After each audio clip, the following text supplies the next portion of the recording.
That are able to stand, please stand for the Pledge of Allegiance.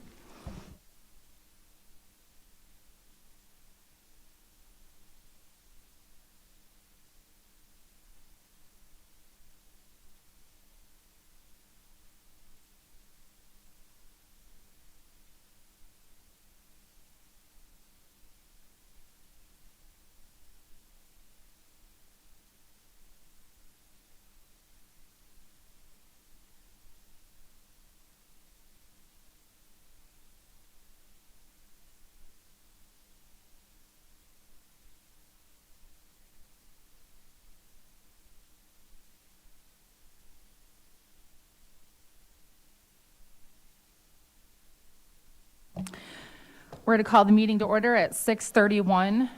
Before we start, Trustee Daly asked that we do a moment of silence for Mike Carr. John, if you want to speak on that. It's on. Michael J. Carr was the county clerk for, I believe, about 18 years and served the county well in that capacity. He was notoriously for his to be sure that the minutes were kept and that they were kept accurately. And he was a good public servant, and we'll miss him.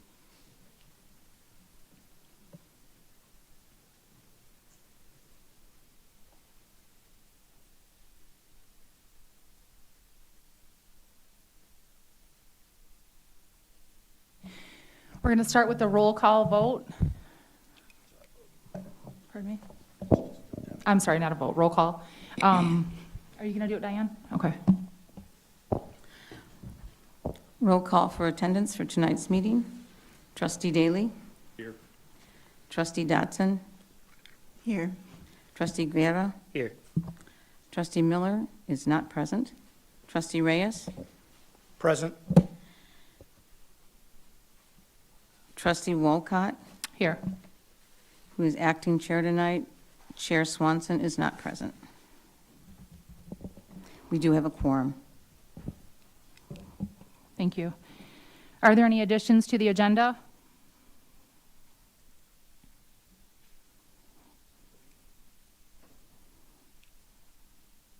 Any additions to the agenda? No? Adoption of the agenda? Second. Okay, we have a motion on the table. Kenyatta? And then Art seconded it. All in favor, say aye. Aye. Aye. Okay, motion passed, or adoption passed. Recognition of guests. Shonda? Thank you, Vice Chairwoman. I would like to invite Vice President of Student Academic and Workforce Success, Robert Matthews, to introduce our guests that we are honored to recognize this evening. Robert?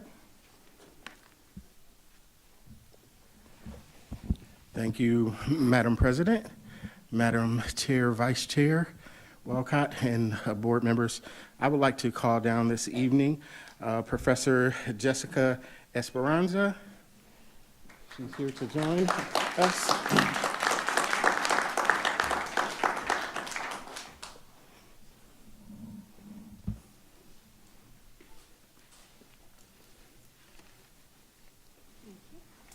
So it is an extreme honor to be able to recognize Jessica this evening, and I'm gonna share an excerpt with you so I do not miss some critical things here.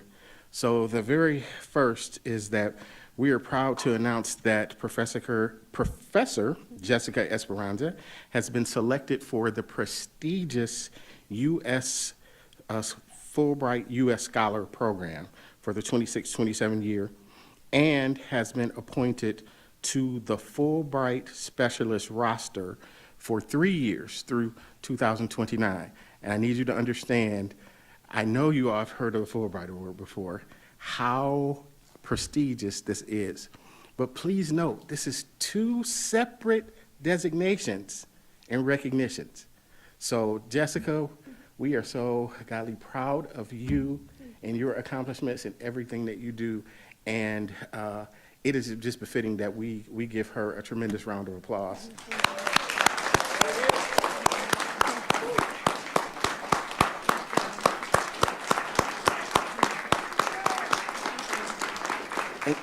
And so just quickly here, I do want to also include that she will travel to Germany to study its higher education system, fostering international collaborations that will directly enrich our campus, classrooms, and our students. The Fulbright Specialist Program is the U.S. Department's most prestigious international exchange initiatives. Appointment to this roster is very competitive and reserved for professionals recognized nationally for their expertise, leadership, and contributions to the field. So Jessica, if you would like to share a few words, we would certainly like to hear from you. Sure, thank you. Thank you guys so much. That was so kind. I really appreciate it. So yeah, two Fulbrights, the International Education Fulbright. I'll be going to Germany to build relationships, study their system, and see how we can partner with universities in Germany, but also among Europe, because within those universities in Germany, they have hundreds of European partners. So they're really excited about finding more out about our workforce, about all of our STEM careers, and I'm excited to see how we can bring their students here and collaborate to expand our curriculum, both on campus and taking students abroad. And the Fulbright Specialist Program allows me to go and help on projects around the world to kind of replicate what we've been doing here at Mott by internationalizing at home. So we love to send our students abroad, and that's the more visual side of our global awareness efforts on campus, but not everyone can study abroad. And so we have been internationalizing at home through many ways for many years, from global workshops to cultural events, among other things, like bringing other Fulbrights to our campus. And so one of the things that I'll be doing, I'll be able to do, is go to other universities around the world through the Fulbright program in my off time, which is limited, and help them learn how to internationalize their campus, because many of the universities that are requesting this kind of help are similar to community colleges, where they serve mostly students who might not have as many means to travel abroad, and so they're trying to bring those same opportunities like we are. And so I'm just really excited to share what we've been doing at Mott on a global scale. Thank you so much. Thank you. Yeah. And that's just for Go ahead, John. starts. So next, Just I'd like. One second. Oh, Before we get too far down the road, congratulations. I went through the same program with the University of Waterloo in Ontario 4 years ago now. And it's certainly a worthwhile program. The exchange relationship that we built between Ontario, Canada, and in this case, the government of the state of Michigan regarding infrastructure management and infrastructure management and trade has set the ground floor in the United States for cooperation at an international level. It is a great opportunity, and you'll enjoy it very much. Thank you, Trustee Daly. So next, we have Instructor Justin Brown. Justin, if you were here, would you come on down?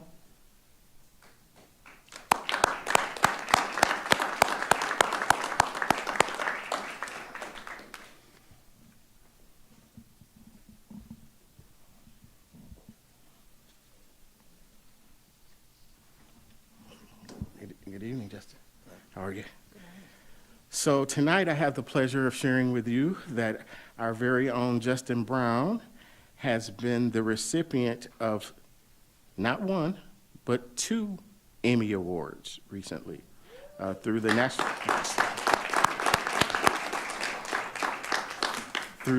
National Academy of Television Arts and Science. One of them is through the Michigan Regional Chapter, and that one is for a piece that he worked on. It's titled Missing Piece No More, And this piece was done alongside some very stellar, and you see a photo here, stellar team members, many of whom are MCC alum. And the second is from the Central Great Lakes chapter, and this was just in the month of June, and that is for some editorial work on a project that he did last year. So we, Justin, are very, very proud of you, and I'd like to congratulate you on this honor and the stellar work that you're doing. Would you like to share? Hi, I just wanted to say thank you for inviting me and acknowledging, this work that I did, but also, as you said, it was a team effort and collaboration with many of the people who are in the picture up there for both projects, I think, actually. So, shout out to them, shout out to teamwork. It does indeed make the dream work, as they say, and just always continue to keep working towards your goals and working on what's fun to you, and making sure you take the time to acknowledge the people along the way, I guess. So yeah, thank you. Thank you.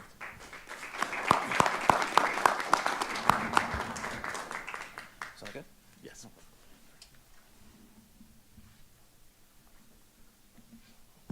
So last and certainly not least for this evening, I want to invite down Mary Cusack. She's on the way. Good. So Mary is likely a familiar face to many, if not all of you, because Mary served as a dean here for many years in fine arts, and then fine arts and social sciences through a change. And she was instrumental in, and Mary, this is scary, 2015, there was a core group who worked on submitting an application to the U.S. Department of Education for the Second Chance Pell Program. So, for many years, we stopped offering college courses that were supported by the federal government in prisons, and this was a new opportunity to do that. Brought it back. Mary helped to organize and lead that charge. Following that, when she transitioned away from her duties as dean, she planted a stake in the ground and said, this is work that I feel is part of my life's journey and commitment. And so when she gave up the dean's duties, she committed full-time, 100% to working with students in our prison program. And so I want to commend Mary for all of the work that she has done. We will be there tomorrow morning for commencement ceremony, and I'm going to let her share some of the phenomenal things that have happened. But Mary, we want to say we appreciate you for your commitment, and we know that, sometimes folks would run from what you're doing, but you run into it. You lean into it full force, and we so truly appreciate it. Okay, now I gotta stop blushing, but this really is about the students. So I don't know. It's the thumb program is my passion, and I'll start to get going, but I gotta try to keep it to 3 to 5 minutes. To me, this is one of the most valuable programs that Mott has, and a lot of people aren't even aware of it because it's a site that people can't visit very much. But the Thumb Correctional Facility in Lapeer is a campus site for Mott. We are an approved site, so it's just like any of our other extension sites in terms of HLC, Department of Ed, all of that. It's one of our sites that hosts a wealth of overachieving students. And one thing I always like to say is the faculty who teach out there love to teach out there because it's old-fashioned teaching, right? There's no distractions in the classroom. There's no cell phones. We do have some technology now. We do have some laptops that are not internet capable, but they can now use the office products. But there's no distractions, and so the teaching there is the most pure form of teaching, again, that faculty can get to. So I just always love to talk about that part, also to help recruit more faculty, because we always need more faculty out there. But we have some information. So we did, in 2015, the Department of Ed put out an RFP to bring back college in prison programs, and they asked for 30 schools to partner with departments of corrections. Mott was one of those first 30, along with Jackson and Delta, so Michigan got 3 of those 30 slots. We began with the business management degree because that was one of the most easy ones to do. Also, in terms of general curricula that help people prepare for a wealth of jobs, that was an easy one. And then we were able to add social work about 2 years later, which includes our substance abuse certificate. And that's a great sub-choice because so many of our students at the Thumb have lived experience with substance abuse issues. And many of them want to get back into that field and use their experience to prevent people from making the mistakes that they made. And the Department of Corrections is stepping up and they are working on actively hiring students from these kind of programs to be peer mentors, and they're expanding those opportunities statewide, and that will continue to grow. So we are the only college out of 12 operating in 17. So there's 12 colleges and universities operating in 17 of the facilities here in the state. We're the only ones that have social work, and it has a long waiting list. We also had, I hate to say this, as of tomorrow, we will not. We had a 3+1 in business with Ferris State. They are sunsetting their program, but we are looking for a new partner.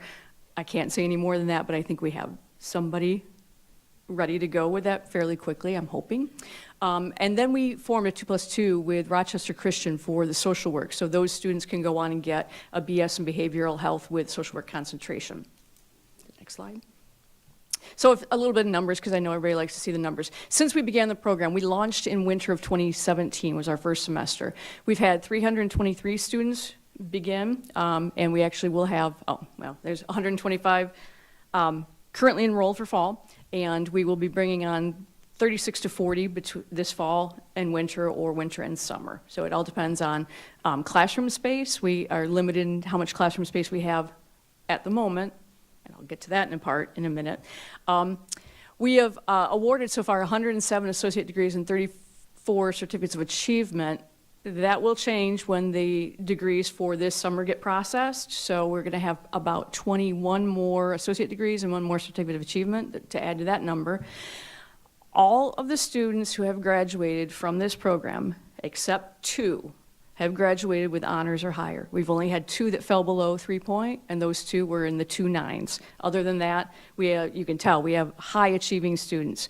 They read the work, they read their books, they are ready for class, and they're a little bit competitive. So they're very, very high achieving out there, and we're very proud of that part.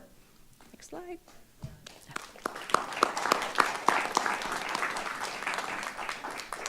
Who's got the slides? Ooh, what? Oh, thank you. So there's several exciting things about the Thumb program. But the most exciting is that there was a laundry building on the property, 30,000 square foot laundry building that they have now knocked down, and those who will be there tomorrow will see it is gone. The building is knocked down and they are building a new school building. The Thumb Correctional Facility will become the first fully educational facility in the country, potentially in the world. We just don't know all the other countries, but we know in the United States there is no model like what the Department of Corrections will be doing. So when they build this new building, and it will be 9 classrooms, 2 computer classrooms, common spaces, its own library. We'll have offices for the faculty and staff, shared offices. It's not going to be glamorous, but something. We will then be, they'll be able to serve a capacity of about 800 students, and that's with vocational village programming, college programming, and GED programming. So anybody who is incarcerated at the Thumb will be in an educational program. With Mott being the feeder for the bachelor programs, I anticipate in the next few years we'll be up to 300 to 400 students, and we'll be feeding them into bachelor programs. And we are in talks right now, and this is a really exciting curriculum, with University of Michigan Flint to do a BFA partnership. The director of the Department of Corrections, Heidi Washington, really wanted an arts-based degree. Because there's so many people who are incarcerated who have time to practice art, and they love doing art, and they're doing fine art type work, but that's a little bit hard to get a job when you go home. So we're working on what would be what was called graphic design, that's kind of changing what the name will be, graphic communications or design and communication. But it will give people the skills to take their art skills and add that to marketing, communications, all of that. And so they'll leave with a BFA and highly marketable skills to either work for somebody else or when they get out, go into business. And in fact, the Department of Corrections folks came and toured our design center here at Mott to come up with, to get an idea of what they need. And they understand that to do this curriculum, we will need to have an Apple lab, a computer lab that will support Apple products, because that's what this industry standard is. So should this all come together, and it's looking really good, this is going to be super groundbreaking. And I expect that the wait list for this program will probably outstrip the wait list for social work at some point, but they will both be very desired degrees. So, and if you talk to the Department of Corrections people, one of the reasons why they selected the Thumb, not simply because they had a laundry building that they could knock down and they had the square footage to do this, but because Mott was one of the original schools, and they will tell you that they have a strong partner in Mott. The Department of Corrections really believes in what we're doing out there. They believe that we can be that anchor school, and that's a point of pride that, again, since a lot of people don't know this program exists, we have a very, very solid reputation in the state of Michigan with the Department of Corrections and across the country as well. Michigan is at the forefront of all the states in terms of the prison education programming right now, but I think Mott's the best school in all of them. We're also taking part in a couple of really good initiatives, Mott is. We are taking part in a longitudinal study with the University of Utah to look at student outcomes. And so this is a 3-year study that we will be contributing data to, and hopefully will help drive all prison education programs to be more successful. And then we will also be piloting the SIPSI, which is the prison version of SESI, which we do for our students here outside already. So we will now be doing a student satisfaction, oh my God, I can never remember. Community college, prison education, survey of student satisfaction. So we'll be launching that this fall. And again, Mott is one of only 2 schools, Grand Valley and Mott, are piloting that in Michigan. So that's all the good stuff. Is that my last slide? Oh, well, I always got to throw out there if you ask me what we need. Right now, for the most part, all student balances are covered by Pell Grants, except if someone's in default. And when they're in default, we can use Michigan Reconnect, which is great, but it falls slightly under the amount of their tuition. So typically, if someone's in default and has to use the Michigan Reconnect, they have a bill of $300 or $500. So we have a gap fund with the foundation. We always need a little bit of money there to help cover those small balances. We always need new faculty. And then one of the biggest challenges for all prison education programs is we have a responsibility to help with student reentry when they come home. And if they're coming home to the Genesee County area, we help them not only with the Mott services, but we also connect them to community resources. Housing is always the biggest challenge, so I would put out there that if there's any landlords that want to give somebody a chance, who will definitely step up and pay their rent because they appreciate any break that's given to them, housing is our biggest challenge. We have a lot of students who've decided to stay in Genesee County because they don't want to go back to where they got in trouble, and because they know Mott is their support system. So we've had several students who just say, I'm moving to Flint.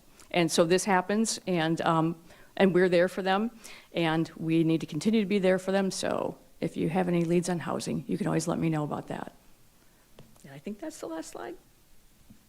I'll take any questions. Wendy. Just want to say that this is an awesome program. When I was at the sheriff's office, I had the opportunity to work with Ignite as well. So I think anything we can do to help prevent, and future recidivism rates is awesome. Second, with the Thumb Correctional, is that going to be like a central hub where all prisoners in the state of Michigan would apply to go there for specifically schooling? So everybody would be a student, essentially?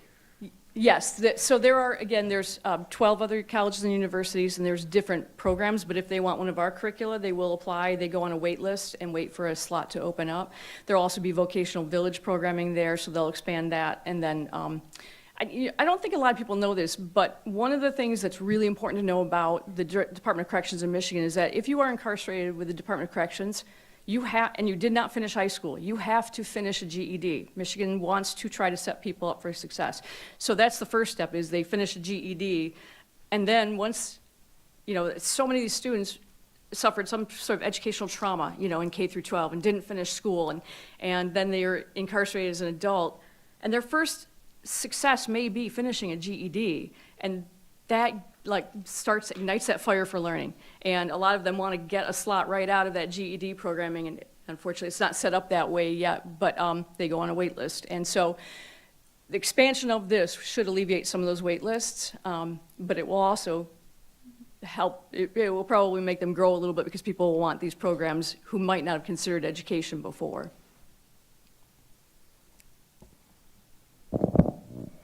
Shonda, did you have anything to say?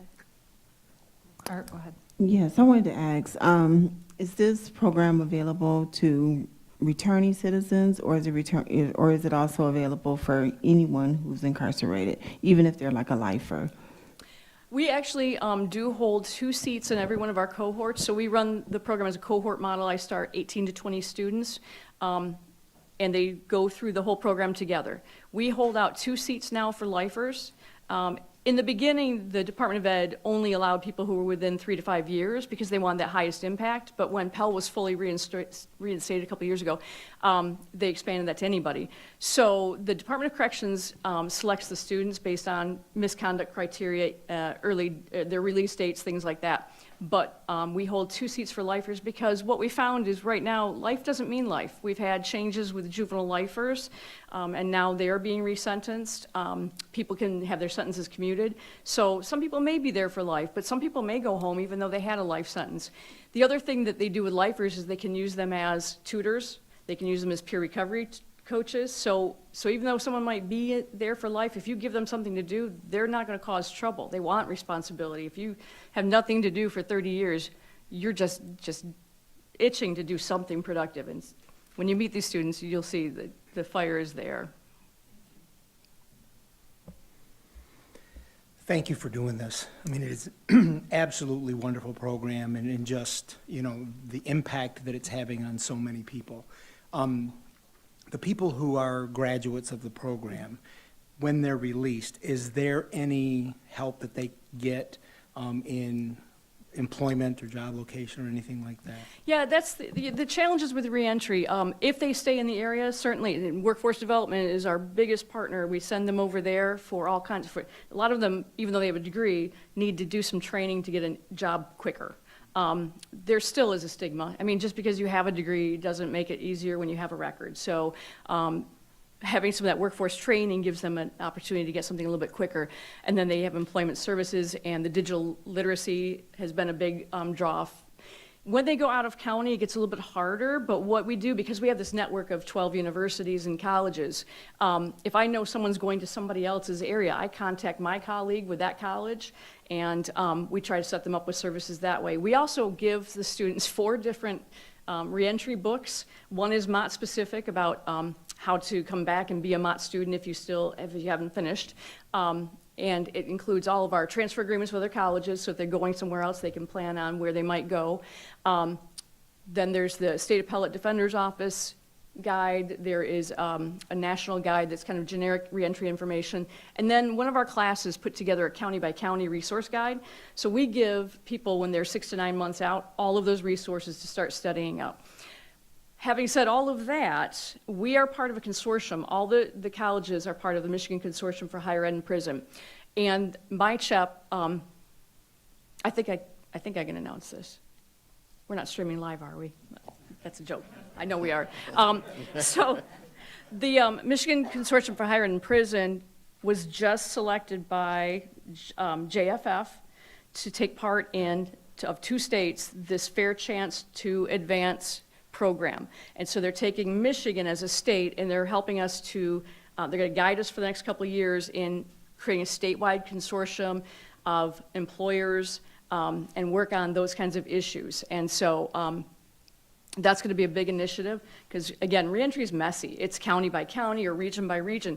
But what my CHEP, I think, wants to eventually do, hopefully, is actually hire a reentry person for my CHEP, so that if we have a college student, we're going home, I can put them in contact with that reentry specialist to help them get the resources they need wherever they're going. So I think that we'll see that happen in the next couple of years. So that's very exciting. And I did want to add, based on Trustee Guerra's comment, that we are partnering with Ignite and, in fact, working on expanding our offerings through the Ignite program, which is led by the Genesee County Sheriff, Sheriff Swanson. So Robert and others from the Workforce Economic Development team and I met with Sheriff last week and his team, so we're working on expansion, and Mary has been a part of that as well, taking some of that learning that and her expertise and experiences and helping to more fully develop the Ignite program and our involvement there. So it's a fascinating program. It's so exciting. It was one of my highlights. I can't wait to come tomorrow morning and speak at the commencement ceremony where we have tomorrow, I believe, 29 graduates that we will be celebrating tomorrow morning. So thank you for all that you do, Mary, and congratulations also to Jessica and also to Justin for your awards. Thank you. Thank you, Robert.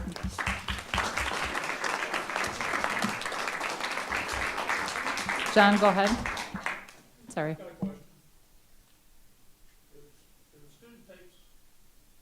Takes a MCC course at the Thumb, what appears on the transcript? Nothing. Mary, can you turn the microphone? Thank you.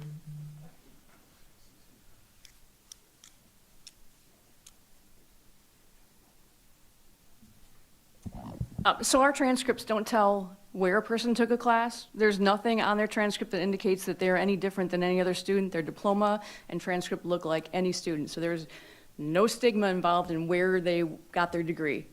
Only if they disclose would anybody know. Yep. Last chance. Anyone else? Thank you. Okay, moving on. Communications. Jordan? So the trustees should have are a part of their agenda on their packet, just one item that was sent by F. Jack Belzer, PC, and that is for your review, is dated August 12th. Excuse me, Wendy? Yes. Yeah, I read the communication, and it's about an email that updated a court date, and it says it's regarding the Charter Township of Mundy versus a whole list of people, and Mott College is listed on there, and I'm just, what is our part in that? Shonda, you can answer that I one. don't know what's it about. What did we?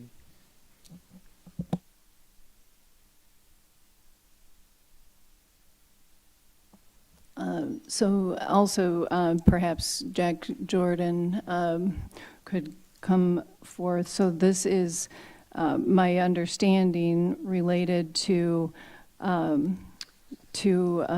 tax matters, and Jack can probably add more. Yes, thank you.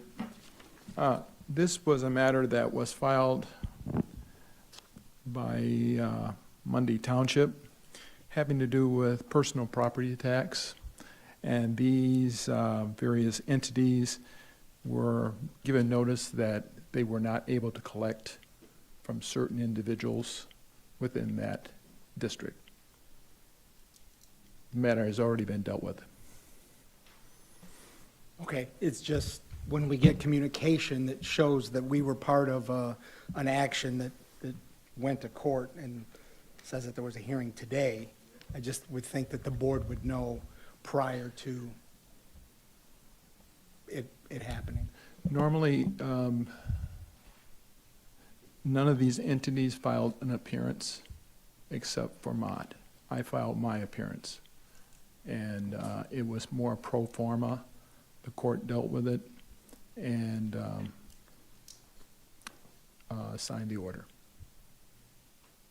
Okay, I'm glad that you filed and that we made an appearance, but, and it may not be your responsibility, but when we are part of a lawsuit or an action, unlike this, regardless of how minor, if our name shows up on it, then I would think that the Board of Trustees would at the least be made aware of it prior to it occurring.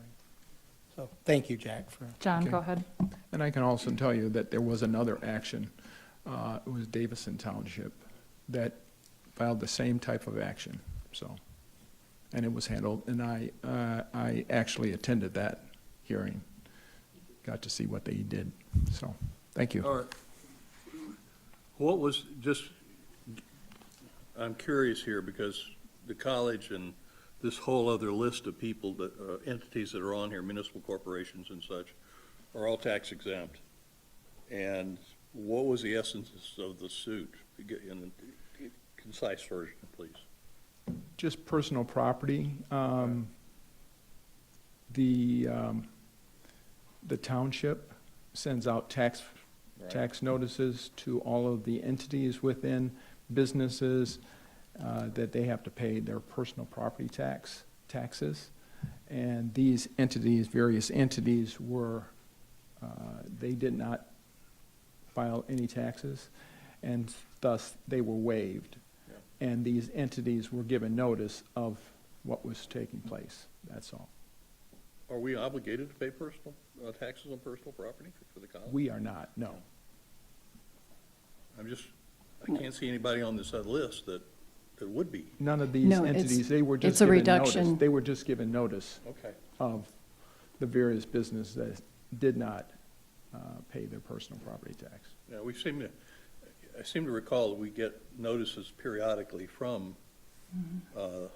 Mundy Township, Yes, from that attorney's office, yes. dealing with usually tax matter. Usually, I think it's on an annual basis, Yeah. so. Okay. And yes, the same two attorneys file these notices. Okay. Any other questions? We do Yeah. receive these notices regularly. Go ahead. Yep. I just wanted to make sure that we're clear. I know one thing that I talk about all the time is just having a system of communication, being able to ensure that the board is informed about things and we don't get caught up in an aha moment. And I know this may be somewhat minor, but it still goes back to having that system of communication where the board is informed prior to us receiving notice about anything. So I just wanted to reiterate that because it's really important and the board needs to know about things beforehand as opposed to at a board meeting. Understood. Thank you. And I will make sure that that is communicated to the board. Well said. Santino? Yeah, so for this one, well, I did receive a letter because it went to the treasurer. So I first reached out when Shonda reached out about the letter about this, and it was simple as you said. So it's here now, but for future references, if those letters do just come to me, can you just forward that to the whole board so we don't have to wait until the meeting? So I was notified about it. And Yes, I contacted. But if we could just, for all those future letters, just put a brief synopsis of it and then send it out to the whole board prior. Absolutely, yes. Stop that. We can make that happen. Is this one of these things that a township is looking at property, personal property within the boundaries of the township, and it's just using the shotgun approach in terms of the taxation notices?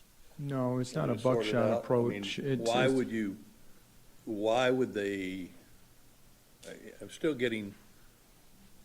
stumbling over the fact that if this is about taxes and we don't pay taxes, what was the essence of the suit? It's not that we pay taxes, it's taxes that are collected for these various entities. Okay. When I had a private practice in the west side of Lansing, Yeah, that particular township did issue personal property taxes to me, and I had to pay it. sure, absolutely. But it wasn't the entities that would receive the monies, it was on the businesses, Right, private businesses. but okay, I'm still, And the private business could have gone out of I'm business just- for whatever reason. I understand that. So- I'm just looking at Charter Township of Mundy versus everybody in the world. I gotcha. And I'm trying to figure out if the basis is the payment of taxes and we don't pay taxes and we don't collect taxes. No, we don't collect taxes, but the township does on our behalf, Okay. as well as these other entities that are listed here. So it's Why- effectively a reduction to what we would collect. I think Larry wanted to get up Otherwise. and speak on this.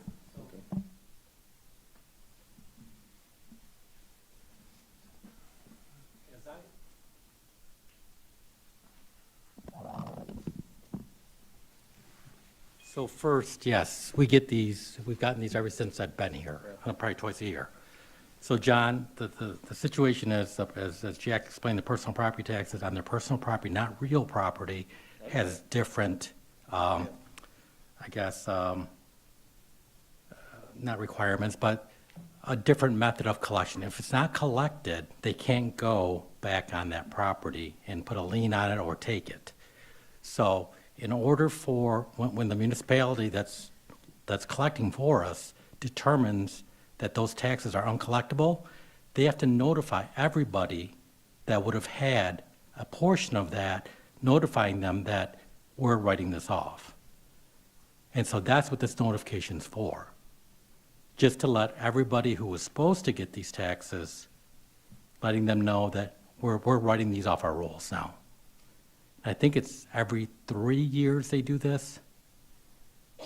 Could be. Yeah, it's every 3, so this will be continuing every 3 years. And it's become less because of the whole, the proposal that was done to limit that. I'm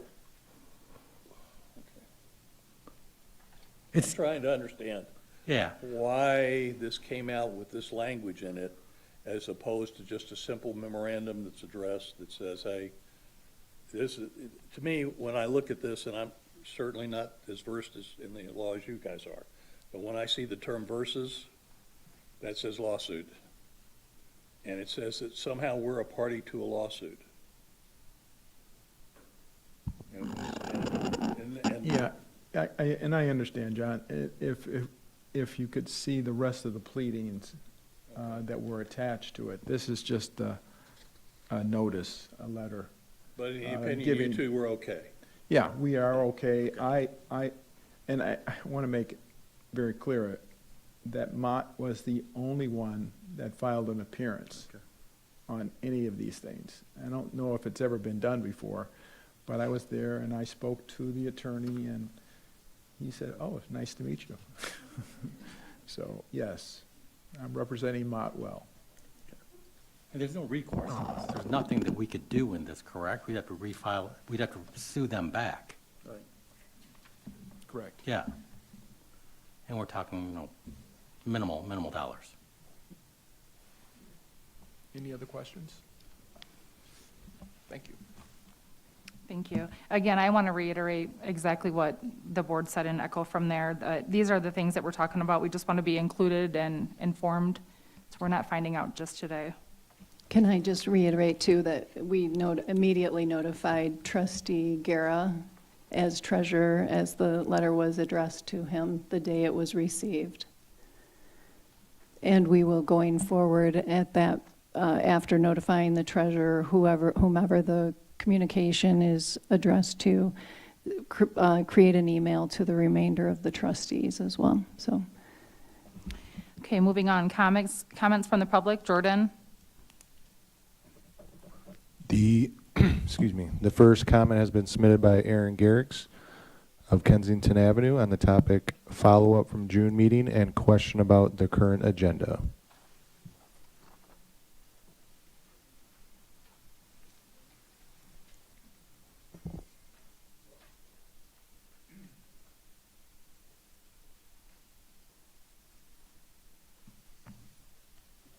How is everybody tonight? Just got a couple of questions from last meeting we had in June when I was here. The first one is a follow-up I asked about. I didn't see anything on the agenda regarding the follow-ups that were asked by a couple of different public commenters when they were addressing the board, starting with mine. In the April minutes, you guys approved those in May, and I noticed that there was a public commenter missing. And I asked a few questions regarding that public commenter, like who was responsible for listing the public commenters on the minutes, whose choice was it to leave somebody off? You know, if it was a simple accident, it seems like that'd be a pretty simple thing for you guys to follow up on pretty quickly, right? Or if there's a legal issue, hey, we don't have to put all public commenters on there. Seems like a pretty simple response for you guys to come back, but I didn't see anything on the agenda about that. So I wanted to bring that back up, so maybe next month we could talk about that. I'm sorry, my phone closed on me. Second thing, the public commenter, just so you know, is on the April video on YouTube. 1 hour, 23 minutes, and 7 seconds. You can go back and watch it again if you'd like. Let me see. Second one, I noticed there was a staff member here. He talked about the ethics complaint, and there was multiple questions that he had regarding the investigation for the ethics complaint and how you guys came to your determination. I don't see any responses for that either. Just want to make sure that that's brought back up. I'm not speaking for anybody. That's just something I noticed as a member of the public, as a taxpayer. I also want to mention that the person left off of the public commenting section from the April minutes is not only a taxpayer, she's the mother of a student, and she's a former student herself. I just think that that's completely disrespectful on many different levels. What was the last thing? I think it's funny, there's an RFP for the minutes, or there's an RFP for an attorney again for the minutes. I think that's the third attorney you guys have been through. Fourth if you count the first one you fired back in 2023. But I'm just curious, you know, why is there so much turnover when I see an HR report here about all the wonderful lack of turnover there is, but you guys can't keep an attorney. Pretty funny to me. But anyway, I thank you guys. I will be back in September. I'm excited for that one because I really want Jeff to be here for the speech I actually had planned. But these were just a couple things that I wanted to touch on. Hopefully there's a follow-up. My telephone number is on the form that I gave Jordan, so if anybody wants to follow up with me, they can. I mean, it's a simple request. I'll even give you guys the honor of saying, hey, yes, they called me and said, these are the responses. And I will gladly report them out here and give you guys the praise you deserve. But as of now, again, I'm hearing there's a lack of communication amongst you guys yourselves, right? You guys are asking for communication about topics and stuff. Just a reminder, you only have one employee. If that employee isn't doing what you're requesting them to do, at what point is there an obligation to take action? Just some food for thought. I'll see you guys in September.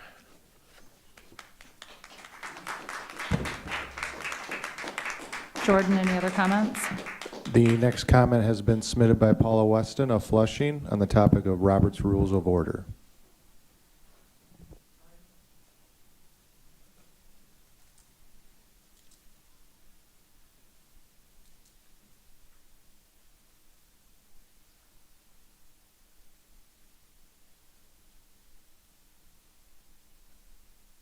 Hello, everyone.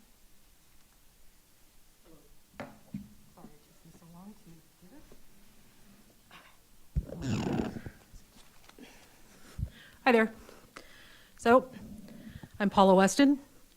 I'm an English professor here at Mott Community College. I am also the interim vice president of MCCEA, which is Mott's faculty union, and a resident of Mott's district. And I am not here speaking on behalf of the union today, but rather on behalf of myself as an employee and a concerned citizen. So today I want to talk about everybody's favorite subject, which is Robert's Rules of Order. As a faculty member, I've had the privilege to serve on a number of Mott committees, and until I transitioned into my role as faculty union interim VP for several years, I was co-chair of the curriculum subcommittee, which answers to the College Professional Study Committee, or CPSC.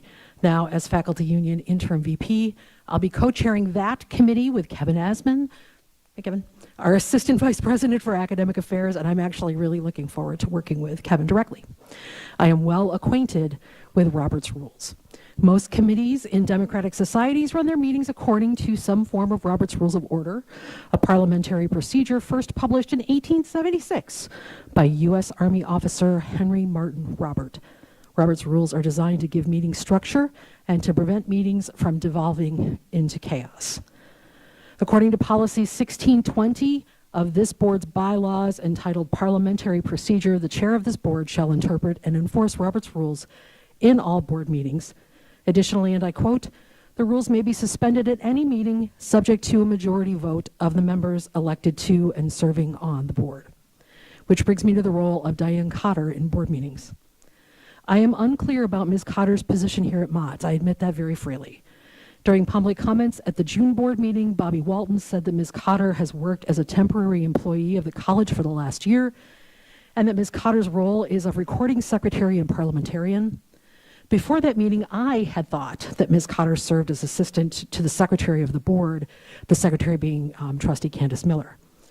These roles may not be mutually exclusive at any institution, but I don't know what Ms. Cotter's roles are. It's clear that Ms. Cotter's position at the college is not transparently defined. At board meetings, while Ms. Cotter acts as the board's parliamentarian, her behavior sometimes violates standard parliamentary law.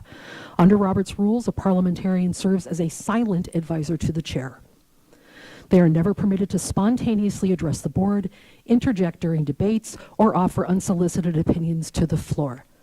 When she fails to filter her communication strictly through the chair, she acts outside the boundaries of the role of parliamentarian. More importantly, though, is that no one on this board objects or prevents her from doing so. Ms. Cotter does not have a voice on this board, and yet it often appears as though she is speaking for this board. Ms. Cotter is an advisor. Every time this board allows Ms. Cotter to violate standard parliamentary law, this board violates its own bylaws and presents a confusing front to the public. I come before you frequently, as you know, to implore you to act collectively to the best of your ability and in the best interest of Mott Community College. I want this board to do its job and to do its job well. I have in the past called out the board collectively for its frequent and clear disregard for procedure, efficiency, and transparency. Tonight, I'm calling upon you to pay even more attention to the way in which the board conducts its public business. I know that you're volunteers. I know that you all put in a lot of hours for Mott and that you work very hard. I know this. I am asking, though, that you understand that it is your right as well as your duty to call out whenever parliamentary procedure is violated in these board meetings. Now, it feels as though I scold you every time I'm here. So let me end with this. I want to wish us all at Mott a fantastic fall semester.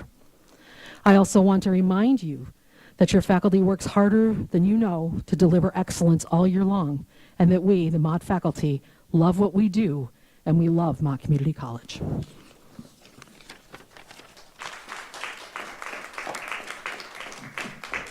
Thank you.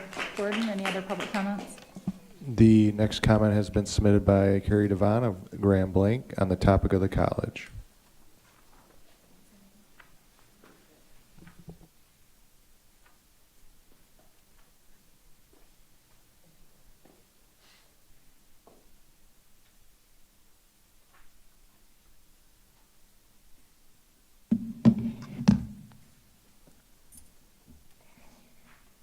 Hello again. My name is Carrie Devon, and today, excuse me, my public comments, I haven't talked. My public comments are simply intended to inform and raise awareness about several issues that are affecting faculty and the broader community, college community, and will ultimately have a negative impact on our students. I will be, excuse me, I will be addressing 4 topics. Do you want a water really quick? Please.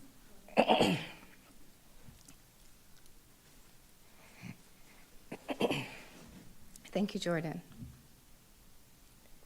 Thank you so much. Okay. So, that's good, much better, thank you. I will be addressing 4 topics. Number 1, printing on campus. Number 2, marketing. Number 3, parking. And number 4, the college's legal counsel. So, printing on campus is what I'm going to begin with. As faculty, we regularly need to print materials for our classes and other responsibilities. In the past, printing on campus has been relatively straightforward for the most part. I'm not going to say it hasn't been without issue because there has been from time to time. However, it appears that changes have recently been made to the printing requirements, and those changes have made the process significantly more difficult for us. There are now additional steps involved in printing, yet there does not appear to be clear communication or instructions explaining the new process. I do not recall receiving an email or other correspondence outlining these changes. I know we received an email about getting laptops or computers, but I don't recall anything about printing. One of my colleagues actually had to contact IT today and eventually go there in person to find out how to print.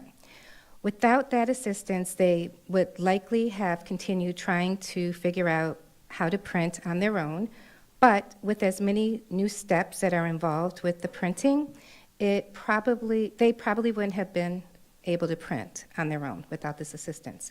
It took more than 30 minutes of their workday simply to learn that the printing process had changed, and the person helping, albeit a very nice person, was also not immediately sure of how to fix the situation with the printing. If the requirements have changed significantly, faculty, staff, and students should be notified in advance and provided with clear, accessible instructions. These changes may seem minor, but they add unnecessary time and frustration to our daily responsibilities. When I tried to print today, I wasn't able to either. In fact, I brought my laptop today with me because I needed to have access to my comments electronically because I wasn't able to print. That is one small example of how changes to basic campus processes can make our work more cumbersome. Do the students have to connect to a VDI to print now as well? If so, has that been communicated to them? Do they understand how they're supposed to print if there have been changes to them being able to print on campus as well? Classes begin next week. The second thing I'd like to talk about is marketing. Although we have a fully staffed marketing department, the department was left in considerable disarray following the last contract employee who was hired by this administration. Since they've departed, from what people are experiencing, the department is still working to catch up on outstanding tickets and tasks that have been delayed. They also continue to be a noticeable lack of marketing materials and promotional items, or what many of us would refer to marketing swag that they're able to share with us. My concern is not simply about promotional materials, it's about whether the college has the systems, leadership, and resources in place to effectively support the college's communication and marketing needs and getting these various tasks done for different departments. The next thing I'd like to talk about, number 3, is parking. I would also like to ask for an update regarding parking. It appears that a significant number of parking spaces continue to be occupied or unavailable. Can we receive an update on the status of the parking situation and what is being done to address it? Faculty, staff, students, and visitors do need to have reliable access to parking, and we would appreciate some transparency regarding the timeline and plans for resolving these issues. Number 4, the college attorney. Finally, I want to address the college's legal counsel. With the recent resignation of the latest attorney for this college, it appears that we are now on our 3rd or possibly 4th college attorney. From the outside, it can give the impression that the college is continually searching for legal counsel rather than establishing stable, consistent legal leadership. Meanwhile, we are hearing that contracts are not being signed, approvals are delayed, and individuals involved in various projects have been waiting for months to move forward. These delays have real consequences. They affect employees, departments, projects, and ultimately the college as a whole. At what point do we stop and ask whether this approach is working? From my perspective, what we are witnessing feels less like a temporary transition and more like a pattern of instability. And that raises a much larger question. What is going to happen to Mott Community College? More importantly, do we care enough to address these problems before they become even more damaging? I am not raising concerns simply to criticize. I am raising them because I care about this institution, the people who work here, and the students that we serve, in addition to the community. I hope that these concerns will be taken seriously and that we will see meaningful communication, accountability, and action. Thank you. And thank you for the water. Thank you. Any other public comments, Jordan? Point of information.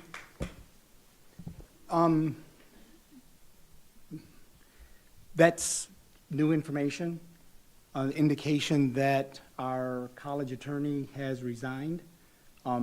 Is that in fact something that has happened? And if it has happened, again, why don't we know? This is news to me. Shonda? Yes, the departure will be mid to late September, maybe early October. We're still working through the dates, so it's not finalized, and it's due to family reasons. I didn't ask the reasons, but a resignation has taken place and we were not informed. Are there any other resignations in the pipeline have any more resignations occurred, whether that employee has left the college or is going to leave the college shortly? Yes, the executive director of marketing and communications. So we're looking at, and again, this will be Which is directly in line and will work to the college ability to rectify some of the issues that were raised. Will the board be involved in finding out what those issues were? Because there seems to be a revolving door with some of these offices, and that is troubling.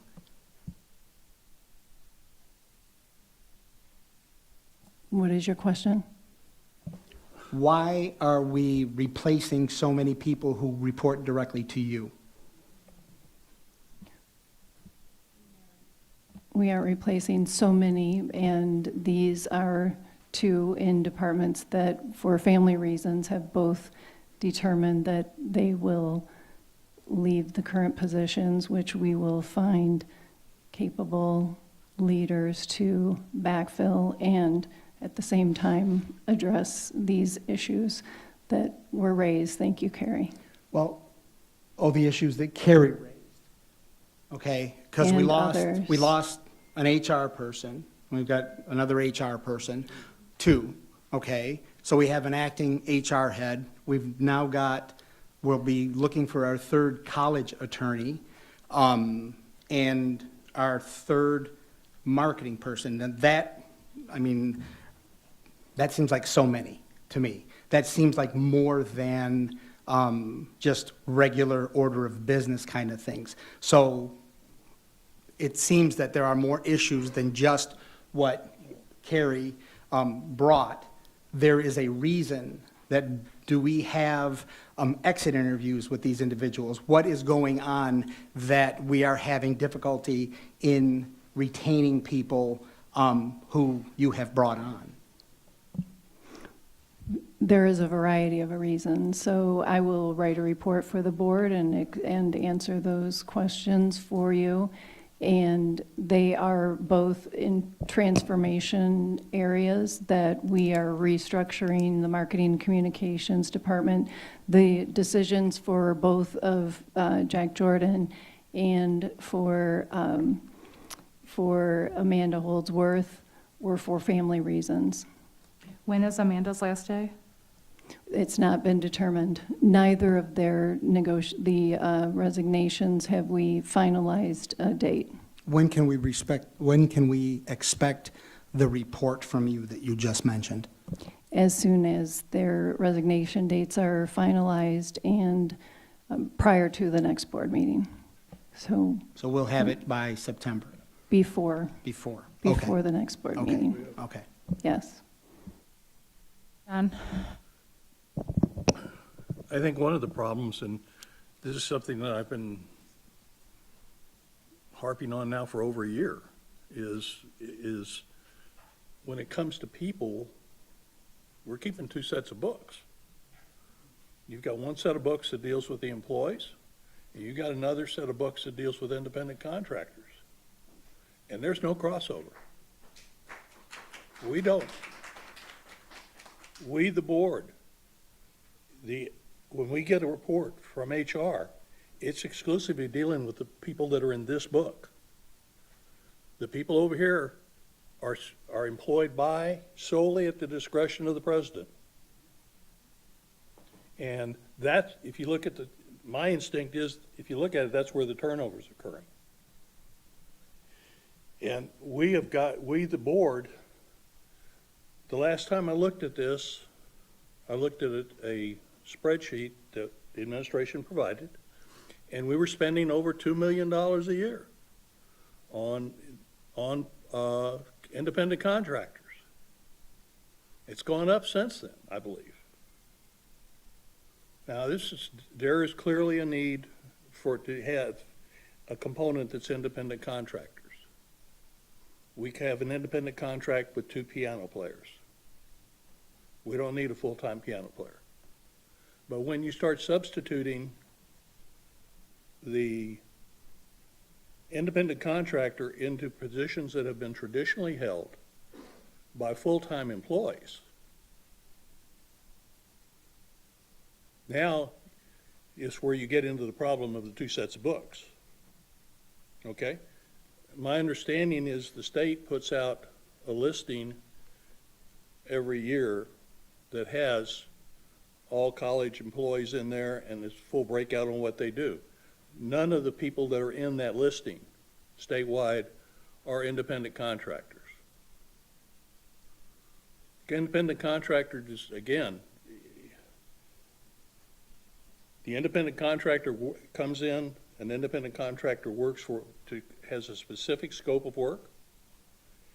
They work for a specific time, and they work at a specific rate. Okay? They are not a full-time employee. They do not have whistleblower protection. Yeah, they do. As our attorney has pointed out to me, that they have the court system that's available to them. Okay, but they don't have the internal controls that the college has for reporting complaints and things like that. I think we have got to get a grip on how we integrate these two groups together, because for the board's sake, I don't know how we do governance, how we satisfy our fiduciary responsibilities when there's 2 sets of books and we don't even get to see one of them. May I?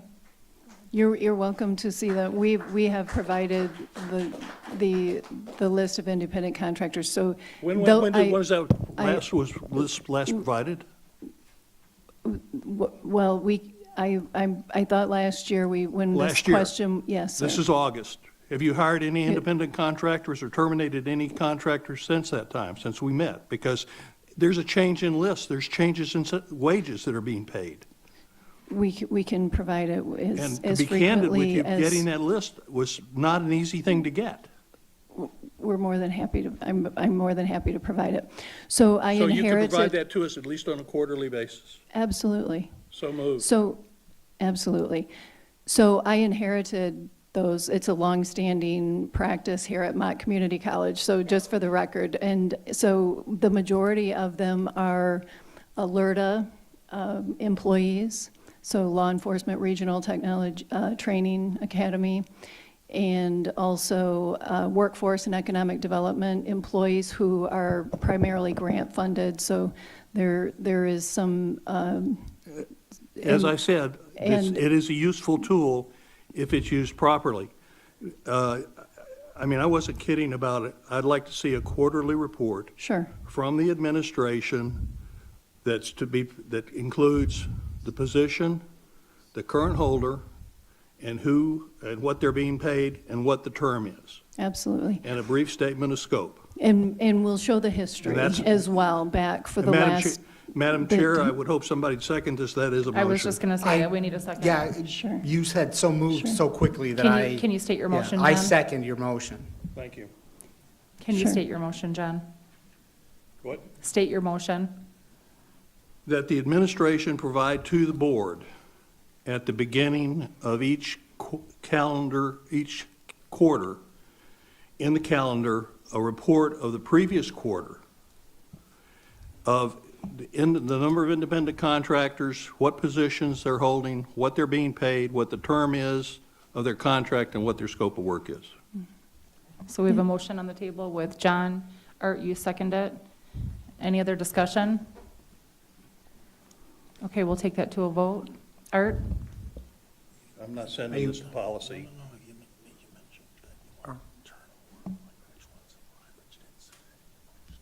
Well,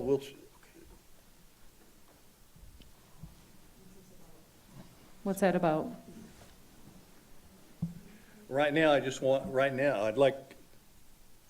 would be satisfied if we're just getting the information on a quarterly basis. Any other discussion? Okay, so we're taking it to a vote. Art? Oh, yes. Kenyatta? Yes. Santino? Yes. John? Yes. And myself, yes. Motion passes.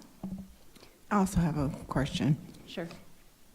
I had asked about exit interviews before, because with the rate of terminations, resignations, things of that nature, I think it's really important for the board to know why people are either resigning or what their thoughts are in terms of a termination. So Art mentioned this. Will that be something that you can put into your report, like some of the reasoning during an exit interview? Are they being done? Are exit interviews being done Yes, they are. for contractual and permanent staff? Let's see, to confirm with HR, full-time employees or, so not con- full-time employees. Not contractual. Okay. I think because we have a significant amount of, well, the last time I looked, of contractual workers. So it would seem in our best interest to also have some type of exit interview or something that contractual workers could also complete. We can take that under advisement and look into. I was going to say, I including- would like the opportunity to provide some legal advice on whether that should be done and how. Okay. Thank you. And the last point I also did want to make a point that the Jack Jordan and the Executive Director of Marketing and Communication are full-time employees. They are not independent contractors. Just out of curiosity, was John Godola a contractual employee? Yes, acting interim to test the creation of the new internal general counsel position. And then it was converted to a full-time employee after a year. Did which he end was- up getting an exit interview? I would have to check with HR. I don't know. Do you know if he did? Okay, because it was said that every employee that leaves gets a exit interview.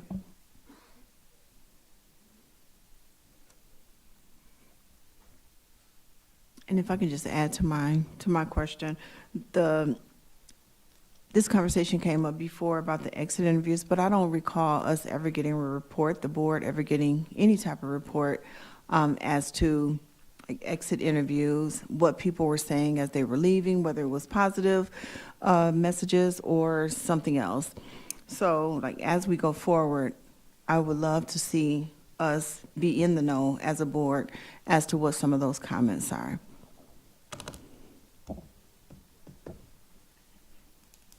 I will take that under advisement, and I believe Carrie addressed that earlier as far as council. It's not that you can't do it, that there are some pros and cons to it, and if you do it, there's a way to do it, okay? And I'd like the chance to advise the board about that separately.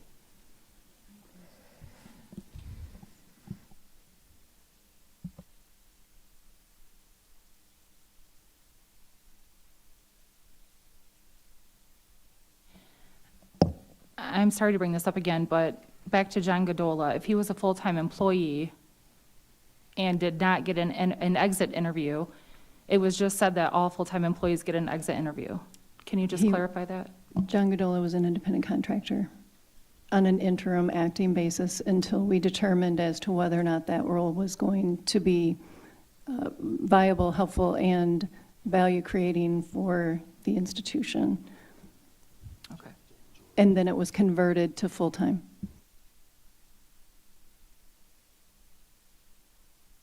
Okay, moving on. Any other public comments, Jordan? Yes, the next one has been submitted by Elizabeth Jordan of Flint on the topic of duty of the board to evaluate the president.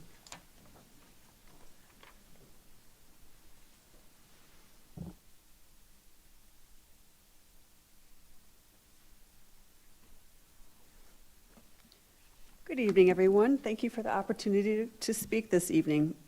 My name's Elizabeth Jordan. I am the proud mom of a kid at Mott Middle College who will be starting school for the semester next week, so right on time. So the reason I want to speak tonight is I did see on your agenda that you had an item relating to consideration of development of an annual performance evaluation tool for the president. And I just wanted to let you know how important it is to conduct an annual evaluation for your employee. And yes, you have one employee. And so all of the good work that the college is able to do in terms of your governance role, that's all carried out through your one employee. So I hope that you will indeed have a rigorous tool that you use in order to assess that employee's job performance. When I was trying to look for some examples and context about how that relates to the duties of a college board, I looked up the Association of Governing Boards of Universities and Colleges, and they actually have a whole orientation process that they offer for trustees of colleges and universities. And when I looked at their materials, right up front, under responsibilities of college boards, was number 1, to understand and support the college's mission, and number 2, related to their management of the executive. And key to that was the assessment and related compensation function. So if you're planning on paying your president, and I'm sure you are, then you also need to plan to evaluate the president, because those two things are related. You need to have a reasonable basis on which to assess that performance, and that performance includes key responsibilities around leadership. And that leadership for a president is not just a 9-to-5 job. It's how you conduct yourself every day in every facet of your work. You are the public face of the college, and that there's never a point where you're on campus and that hat is taken off. So it's important to assess leadership and management. There's been discussion already tonight about some questions around management as relates to employee retention. You know, those are certainly things that are part of any reasonable performance assessment for an executive level employee. In addition, I would say that the example that the employee, when it's a leadership role like that, the example that they set for students, for campus stakeholders, for faculty and staff, that is all essential as well. I can't bring up that point without recalling some concerns that have been raised in the past regarding some of that conduct, specifically related to issues around proselytization and separation of church and state issues. That is an important aspect of the role of a public college.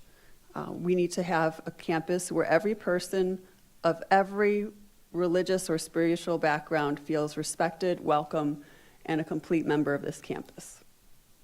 That's a non-negotiable for a public entity. And it's critical to your mission as a multicultural community. So if your number 1 duty is to your mission, that multicultural community is at the core of that mission. It's on your own agenda. And I know you believe it. You worked hard on crafting that. So when I leave you tonight, I just want you to again realize that you as a board have a certain set of duties. Believing in your mission is number 1, and how you manage your one employee is the other. Thank you very much. Thank you, Elizabeth. Any other public comments, Jordan?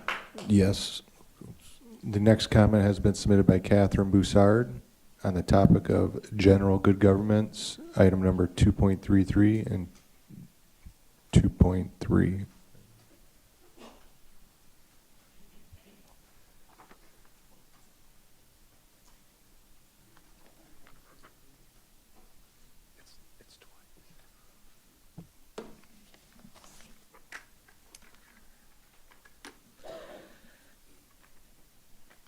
Trying to make sure that doesn't fall. Good evening, my name is Catherine Broussard, and thank you for the opportunity to speak to the board this evening. I wanted to speak broadly and really wanted to just give you guys some encouragement. I've been to several of your meetings over the last year.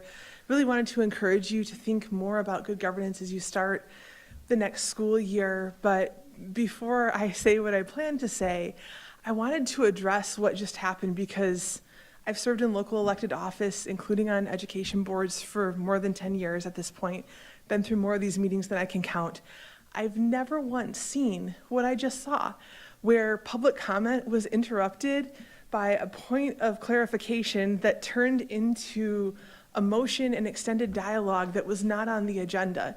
Typically, Robert's rules would call for amending the agenda, placing a motion on the agenda, and typically that would be done outside of public comment because the board does not respond during public comment. This was a very unique thing. I would suggest this board seriously study Robert's rules, and not to weaponize them, but to promote an atmosphere of civility, because what happens in this room and what I've watched this evening and at other meetings I've been to at this college over the last year or so is that it seems there's this atmosphere of hostility underneath everything else where, you know, who does the finger point at? Does it point at the attorney, at the president, at someone else in the office, at all of these other things? That's really not the values that I think any of you want to communicate to your students. That, you know, rather than taking responsibility or extending grace and finding ways to work through things together, that we just start pointing the finger. A circular firing squad benefits no one. And that culture is truly toxic. And as the Board of Education, as the Board of Trustees, you set the atmosphere. You are the thermostat that controls the environment of those around you. And I would encourage you, again, investing in a little bit of training in Robert's rules can help promote an environment of civility. Being quick to take a moment to think and a little slower to speak so that you follow those procedures and do so with civility that is due your colleagues, whether you agree or disagree with them. You guys can actually raise the standard for how Mott treats each other, and that can trickle down to students and relationships and all kinds of things. So I would encourage you, please invest in that type of training. I also want to respond to something else that was just mentioned. Someone mentioned multicultural community and some of the things that have happened in the past. I just want to say that creating a space that's welcoming for everyone means creating a space that's welcoming for Christians too. But what I really wanted to come here to say tonight is that in so much of what I do see happening at Mott, there's good things happening here. This is a student-centered learning environment, or at least it's supposed to be one.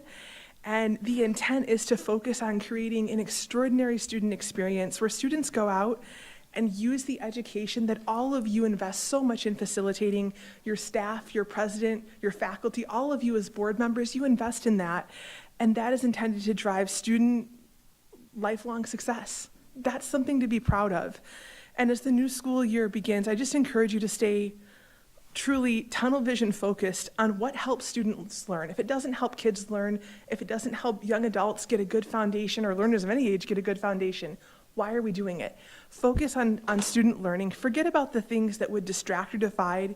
Forget about things like political controversies and personal conflicts, because honestly, they're beneath your time. What matters most is how you can invest in helping every Mott student meet the high bar of success, lifelong success that you strive to deliver. Support administration and faculty in delivering authentic relationships that encourage students to truly reach their full potential. And remember truly the community that you serve. Right now, I understand only about 1 in 3 Mott students actually finishes the journey they set out on. And I know that you guys care about helping more students achieve that diploma at the end of the day. Many of those students are first-time college learners. That's a pretty amazing thing to help someone, the first person in their family who gets to go to college, actually achieve success. All these other things are truly tertiary. Stay focused on the big picture. How can you help students learn?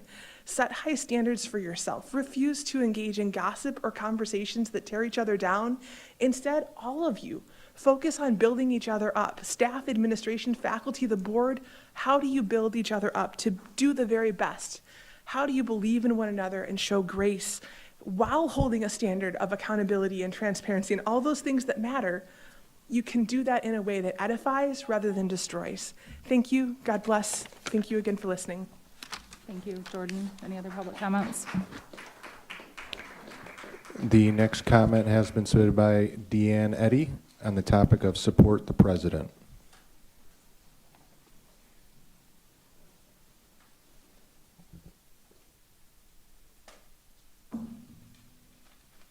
It's a tough job, and I wouldn't want it. I'm Deanne Eddy, and I've heard many good things about the president here, and just want to be encouraging to her.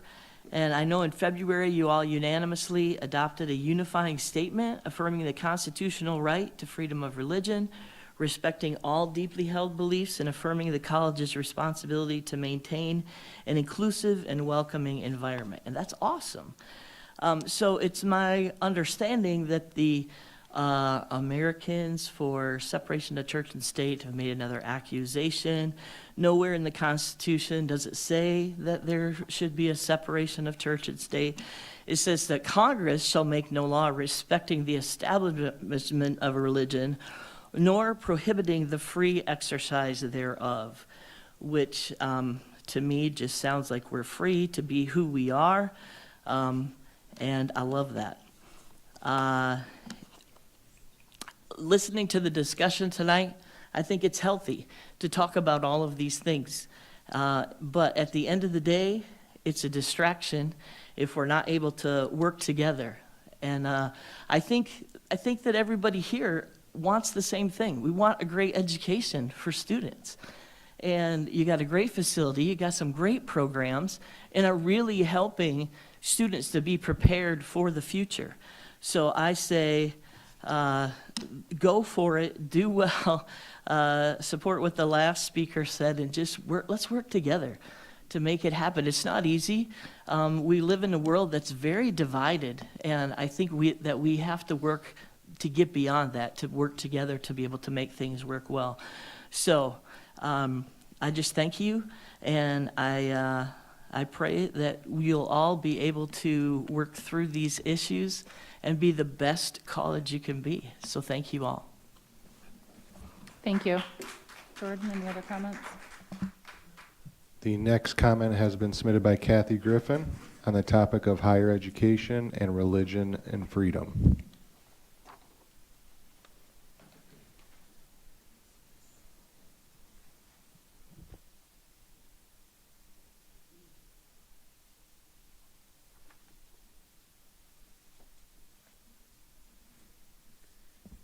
Good evening, everyone. My name is Kathy Griffin. My mom, Lois Griffin, was a professor of mathematics here many moons ago. She has since passed. One of the things that she told me was that when she had trouble in the classroom and making decisions, she would speak to her dean, who was very affirming of her and would offer to pray with her. And what a difference it meant for my mom, that she didn't feel like she was alone, but there was somebody advocating for her to a higher power. And that meant a lot to her. Fast forward, I was a professor then at Mott Community College, at Lansing Community College, where I taught for 26 years. And I want to share a story with you. It'll be more interesting. You might wonder where I'm going with it. But I want to say how important it is for every student and faculty and president and dean to be their authentic self. Culture's made a big deal about how important it is to be your authentic self, whether you feel like you're male or female, whether you want a certain pronoun. So it's important for everybody to be their authentic self.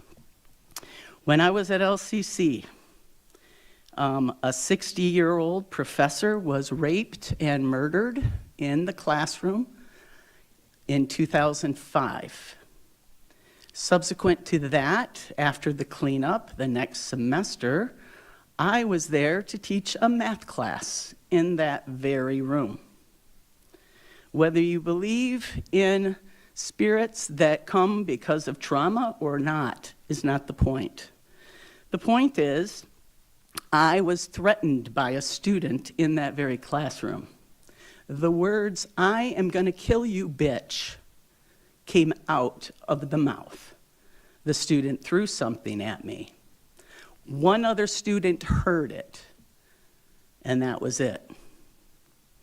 My father, being concerned, wanted to hire a bodyguard for me. But I knew the Lord God was my shepherd, and I was going to get prayer. We had just gotten a brand new director of the math lab. In fact, the day that I was going to give the student a letter, which is what I decided to the way I decided to handle it, was perhaps the student doesn't know that threatening to murder someone and calling them a bitch is not good academic standards.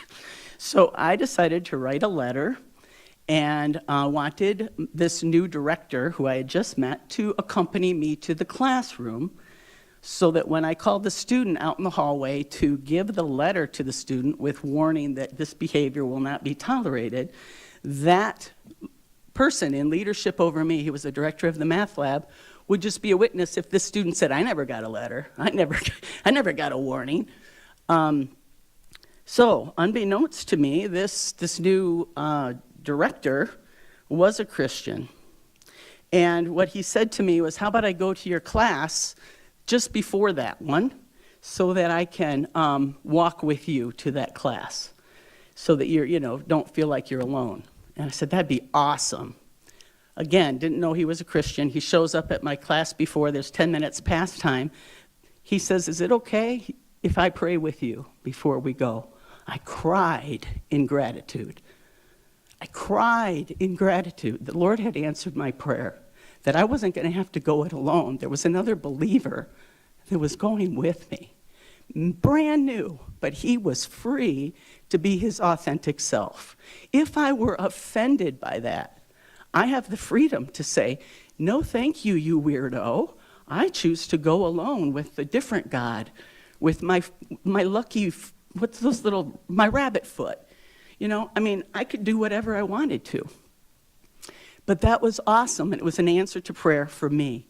He went with me to witness that, sat outside, prayed with me beforehand, and then this is where the story gets really interesting. You'd think, "Oh, well, that was it." No. The student came out in the hallway for me to give them the letter that I had written. The student took the letter, backed up against the wall, asked me, "Did you tell my parole officer?" I said, "No, I didn't know you had a parole officer." "Well, is my parole officer going to know about this letter?" I said, "I chose to give you grace. This letter right now is between you and me, and I CC'd it to the student conduct director." "Oh, good. Oh, that's great." Okay. So then the student went back in the classroom, and I thanked Mark. Mark's eyes were as big as dinner plates. His eyes were huge. I said, "What's going on?" He said, "Did you see that?" I said, "See what?" He said, "No, honestly, you didn't see what just happened?" I said, "I didn't see anything." He said, "Come to my office, we have to talk."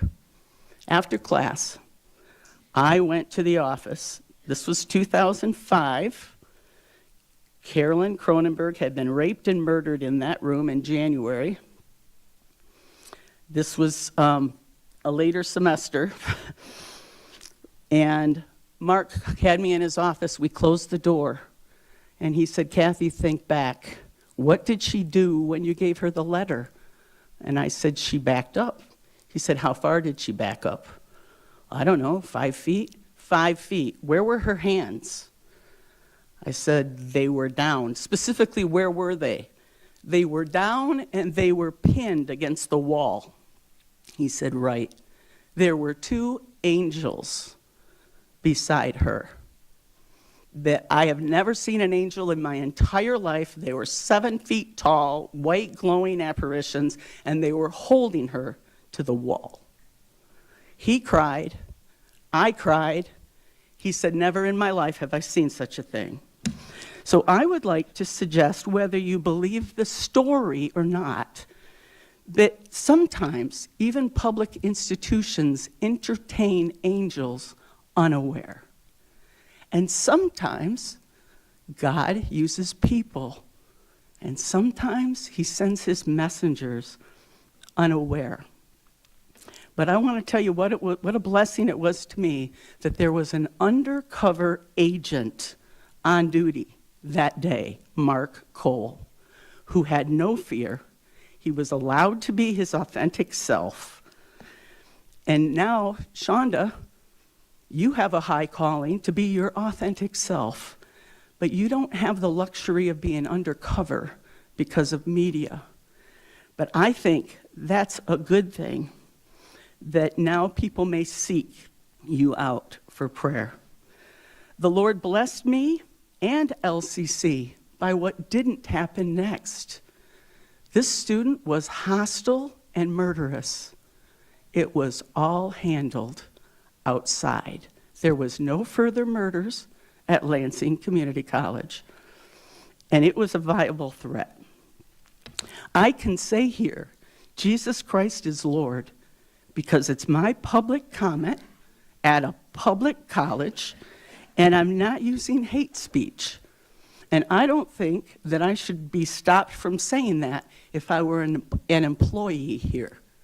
I don't think that should matter. Love speaks truth in and out of season, and I strongly believe religious freedoms for all students, all staff, and all professors and administrators, deans, presidents included. I think it's highly important that all of us, at times like this, be our authentic self. Amen. Thank you. Jordan, any other public comments? The next public comment has been submitted by Bobby Walton of Davison on the topic of management and the public interest.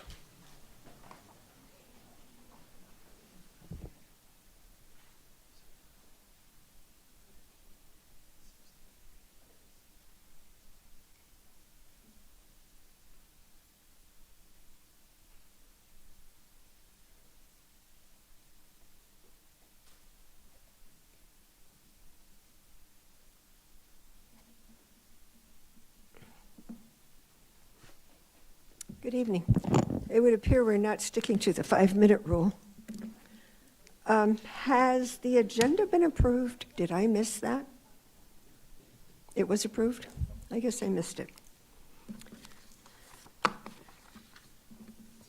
Okay, if I wanted to completely destroy Mott Community College and the economic and educational health of Genesee County, I would follow the path set by the last two boards.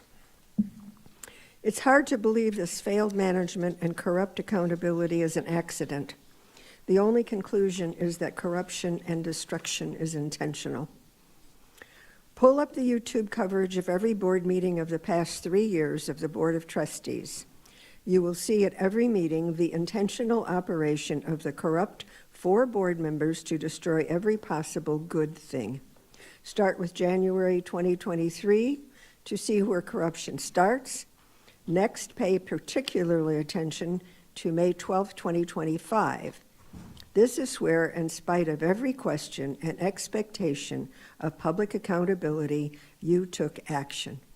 We asked and asked and asked. You ignored everything but your intention to hire Shonda Richardson Snell. You shoved the contract down our throats. If you visit the May 2025 meeting, Elizabeth Jordan reminds us how this was accomplished. You set a process to disallow candidates for interim Mott president to bring printed materials to the interview, except Shonda. She brought a massive 3-ring binder filled with information which she referred to over and over. Public outrage was volatile, but you had the 4 votes. In spite of overwhelming cries to conduct a national search, you stifled a yawn. The corrupt 4 are complicit and willing to convince themselves they are honest, but the board 4 do not encourage honesty. They do not nurture honesty. They engage in attorney shopping to hire attorneys who overlook corruption. When an honest attorney hits an ethical boundary, they leave. How often is this evidence of your mismanagement? Brickley resigned over your illegal decision to ignore the conflict of interest in hiring Shonda. Then how long did Sean Fitzgerald last? 3 months? When he tried to resign and let us know he agreed with Brickley, you fired him to shut him up. Management. It's about management. The primary job, the fiduciary responsibility of this board and this administration is management of our public investment in education. You have failed, and it seems to be intentional. The staff is dwindling down to few who have institutional knowledge, staff that lacks experience and training in higher education. You are cultivating ignorance. You seek to keep the public ignorant. Now your self-identified MAGA board and your corrupted process are driving faculty and staff to leave Mott. This is an obvious intention to push to avoid public accountability. That is intentional. This is what happens when you hire people who are ignorant of working in publicly funded institutions. And I will emphasize that. When you hire people who have experience in business but not in government, who have experience in managing a private facility and not a publicly funded facility, they don't generally know what's required of them. And so it's up to the board and it's up to the people on the staff who have the institutional knowledge to remind them of what is required of them.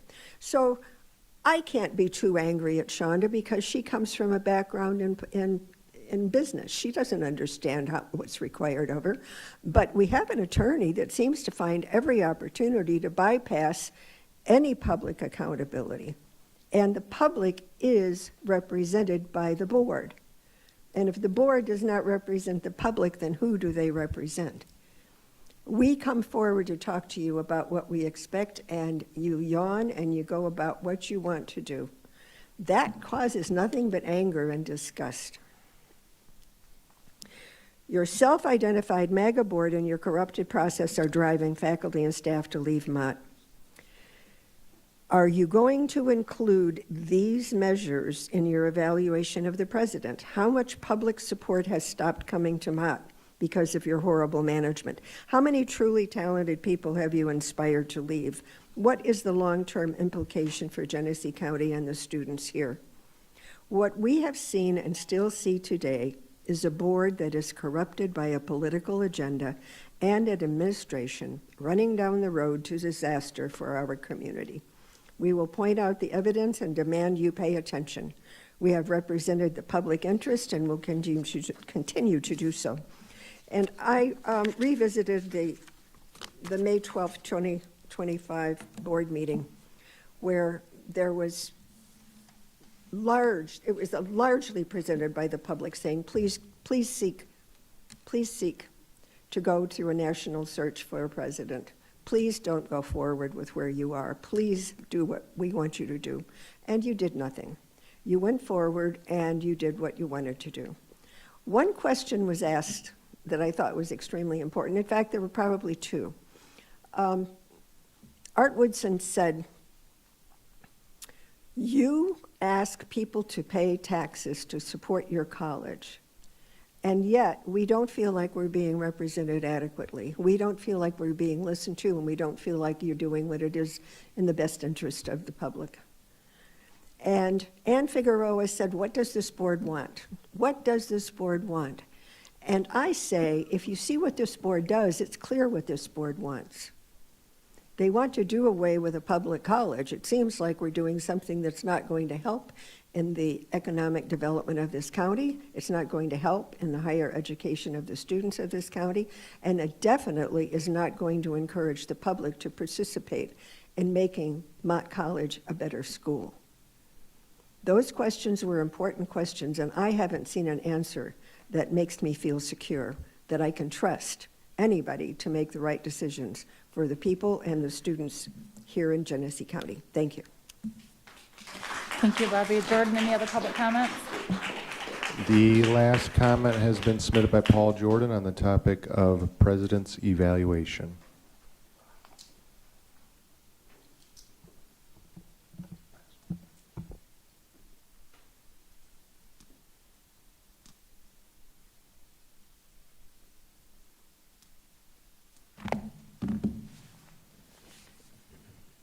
Thank you. I'll try to be as brief as possible. You've got a long night ahead of you. The first thing I want to address isn't President's evaluation. It's I want to acknowledge John Daly's contribution to the board, his long service, and although I regret it, I respect his reasons for not running for re-election. So I would like to thank you for what you've contributed over the years to Mott Community College. So I applaud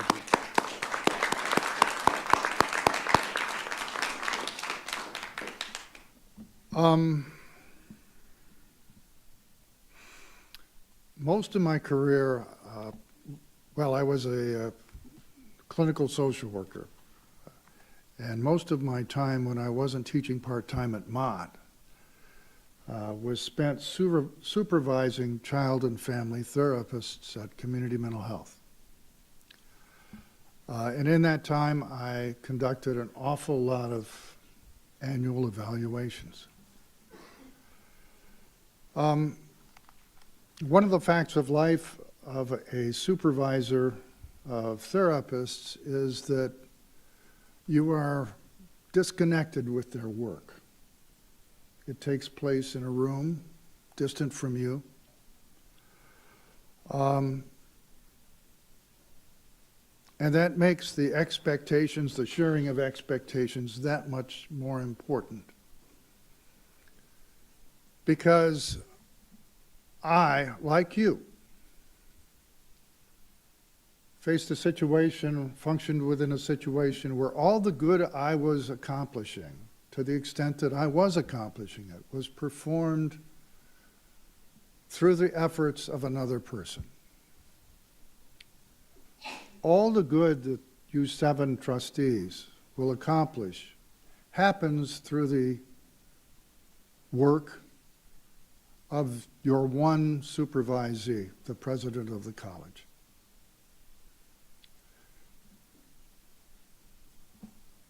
Evaluation is a vital tool, a central tool in aligning a subordinate's, a supervisee's performance with your expectations.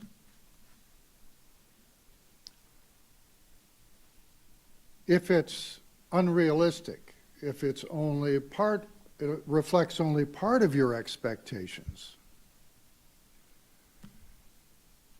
that means that your subordinate is only aware of a fraction of your expectations. Whoops. And that's not fair to your subordinate, and it's not fair to you, and it's not fair, most importantly, to the job that needs to be done. So I would strongly urge you, as you design an instrument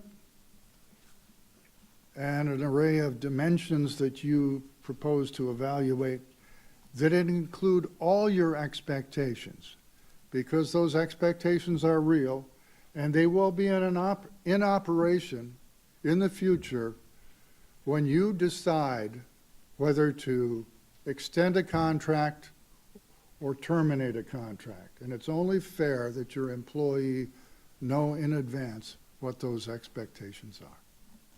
Thank you very much. Thank you, Paul. Jordan, any other comments? That would conclude public comment.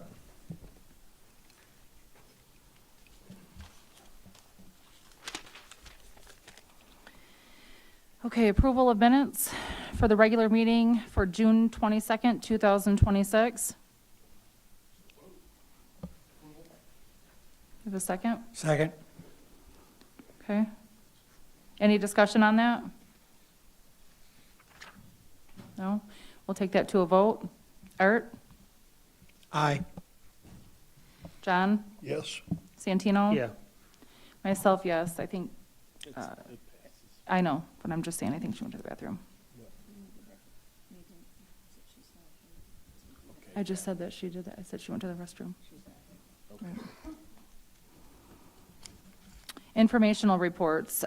Board CPA work product discussion.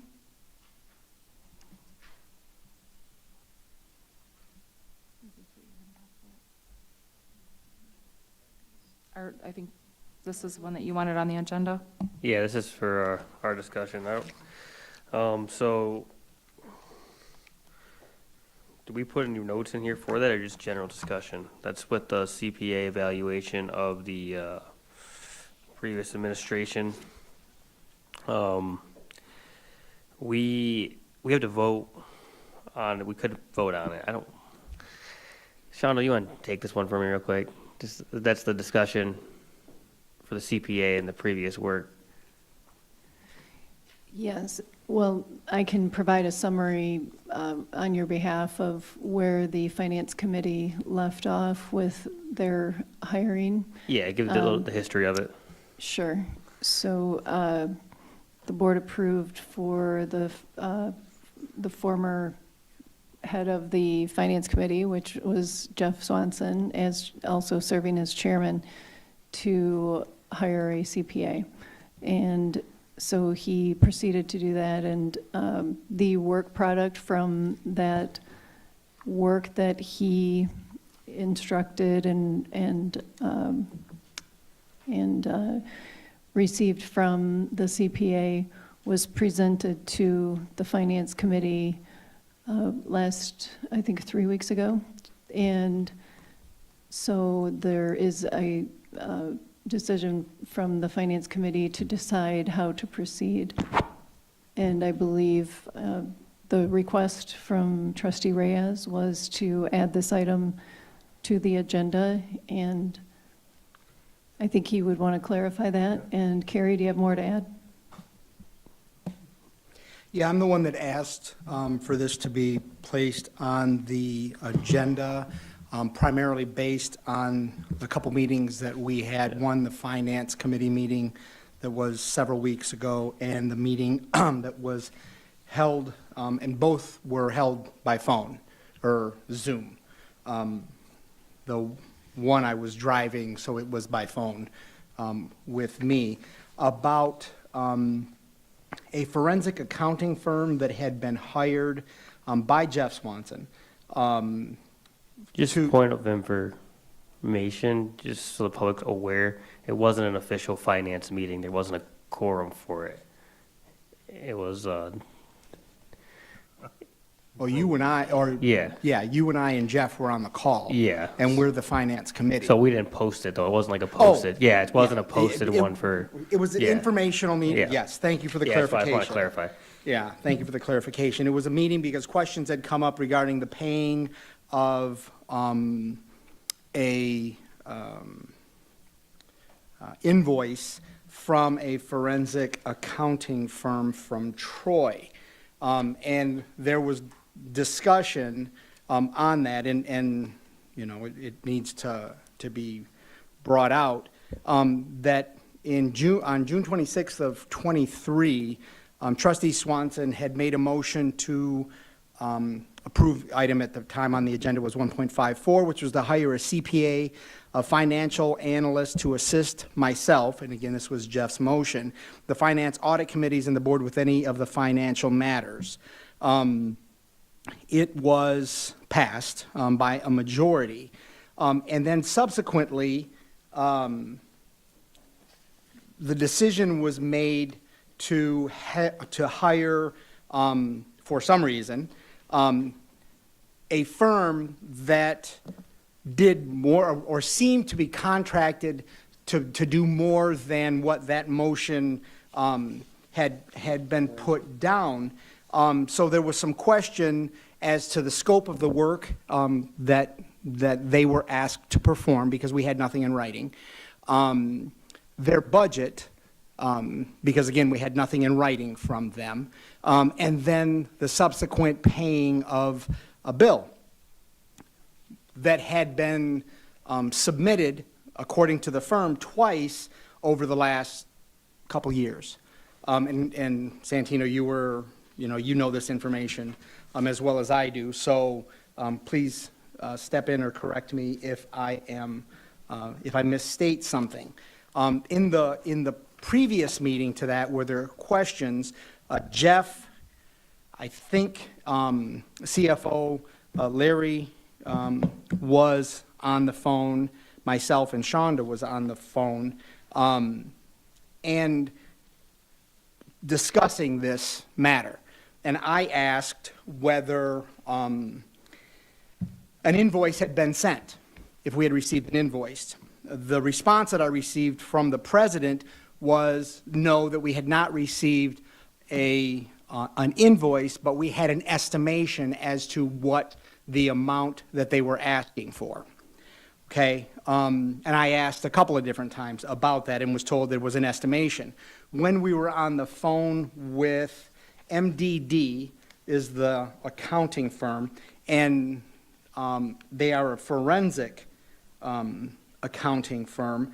I think it was Jim Harrington was the individual who was giving us the report. I asked, one, why they hadn't received their money, and asked if, in fact, why they hadn't sent us an invoice, to which he responded, and you were on the call, that they had sent 2 invoices, which was confusing to me because 4 days earlier, I had been told by the president of the college that we had not received an invoice from them. And I guess technically that's true because we didn't receive 1, we received 2, neither of which were paid. And I asked why it hadn't been paid. And the indication was that they had done 3 months of work and then had stopped because Jeff had gotten elected chair and John Daly was elected treasurer. And that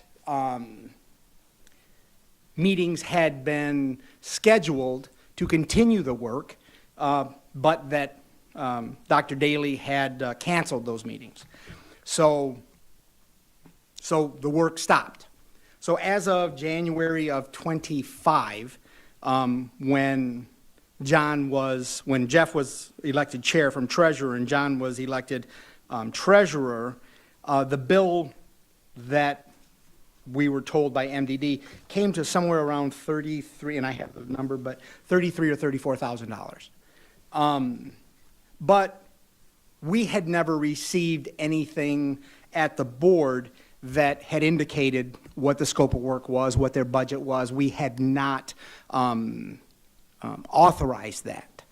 So 2 years later, we're now revisiting a bill that, and the college should not, at no time, if we're not disputing the bill, then there's no reason to not pay it. I took umbrage to the fact that I had been told that we had not received a bill, when in fact we had received bills, which I don't understand the reasoning behind not just being forthright at the beginning when I asked a specific question. So I wanted there to be a discussion on this because the bill, to my knowledge, is still unpaid. There is question, though, I have question, about its adherence to Board Policy 1321, because it clearly states in the board policy that if a board decides one board member will be authorized as primary contact with the consultant, if time constraints preclude a meeting of the full board, which did not, the executive committee may meet to approve the initial contact with the consultant, but may not authorize an expenditure of more than $1,000 to a consultant without the approval of the full board. That was never done. So in accordance with the board policy, their bill should not have been more than $1,000, and it should have been paid. We are looking at an overage on that of over $30,000. So I call that whole process into question. I did so on the phone the first meeting, I did so on the phone on the second meeting, and I'm doing so again now, because I am not satisfied that we are receiving complete and accurate information as to what has gone on. And I had hoped after us having those meetings with them, conversations with them, that they would have been here because they had lent the impression that they were going to present the scope of their work, the work product. We are also supposed to receive the work product in writing. We have not, the board has not done so. And since the board was, again, I'm not absolutely sure that it was done correctly, but the board is the contracting body. So we should have received that. We have not. So I call into question the whole authorization process and whether or not the work should have been authorized. I believe that it was not properly authorized, and I call into question the paying of that bill. So that's the reason that I put the discussion, I asked for the discussion to take place today. I am not prepared to make a motion to say we do not pay them, because we need to get information. I am personally, I do not believe that you contract somebody to do a job and then you don't pay them. If you contract somebody to do a job and they do the job, you pay them for the job.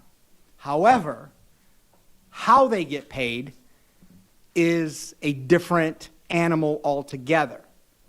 Because if the board did not authorize this work, the scope of work, the work product, the budget, or any of it, then I do not believe the board is responsible for that bill.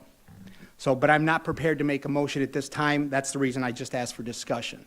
Madam Chair, Go ahead, John.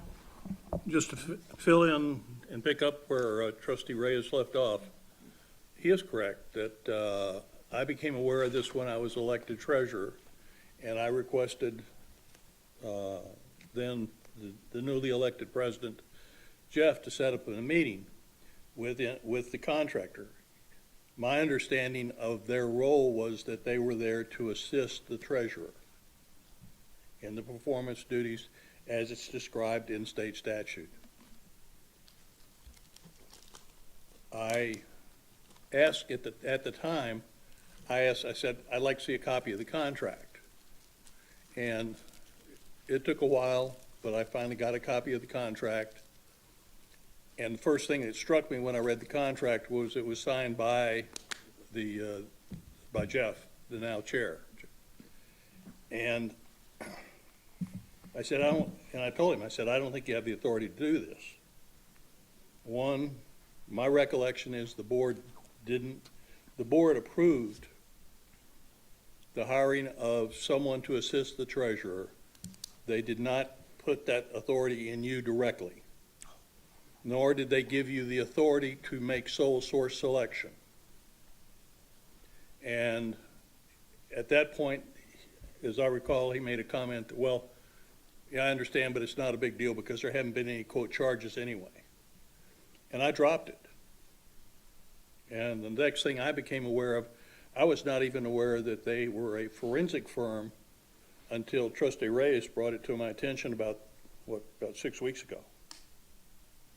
And that was the first indication that I had that they'd apparently provided forensic services. So that's where I'm at with this, is that was a surprise to me as well. Carrie, go ahead.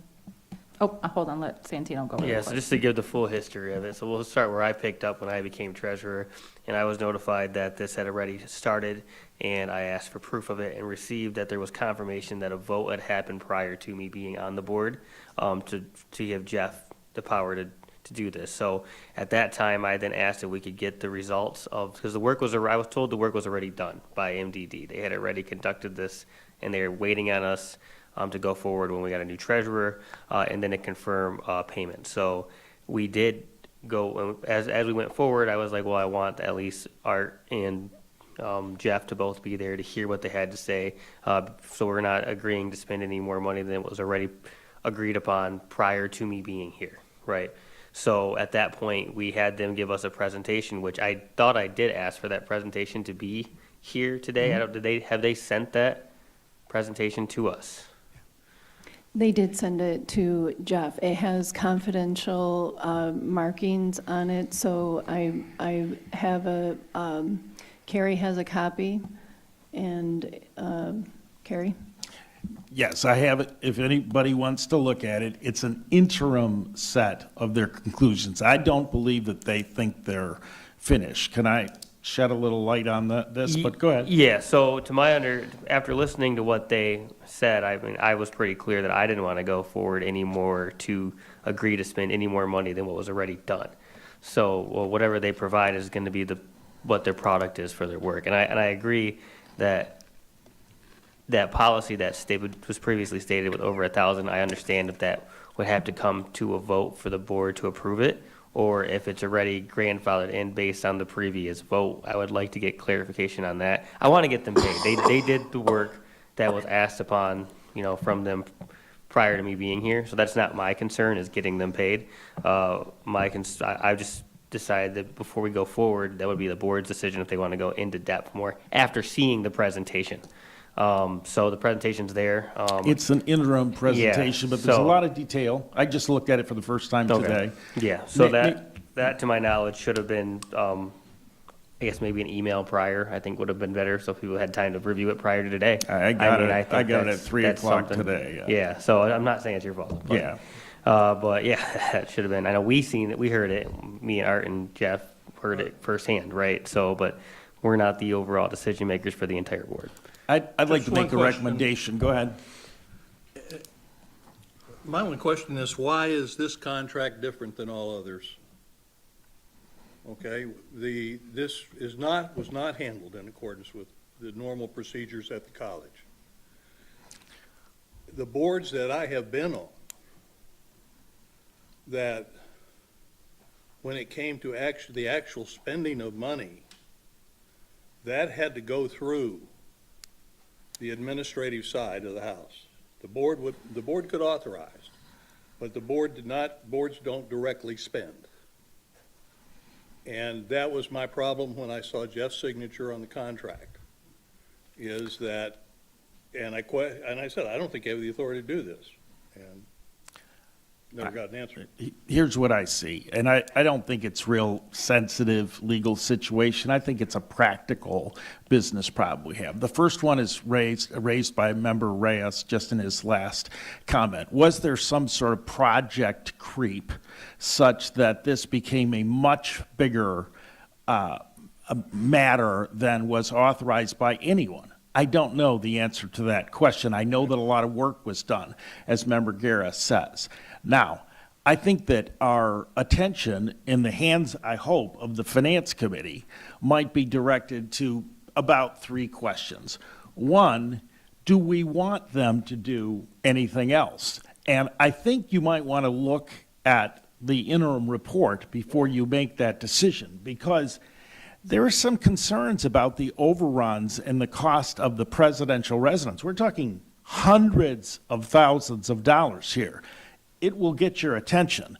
Whether there's a conclusion that there is anything forensically accounting-wise of great concern, I don't know. That's a matter for the Finance Committee or the board to look at in a special meeting. But I wouldn't conclude without looking at it that you shouldn't do anything else. Secondly, if the board decides that there's enough in the interim materials, and it's going to take you a couple of hours to sort through this, that should cause you to say, we want you to continue your work, and I have no basis to say you will or will not do that, then there needs to be a budget as to exactly what they will do, to Member Daley's point, because it got large. Now, probably the last thing is there's more than the presidential residence involved here.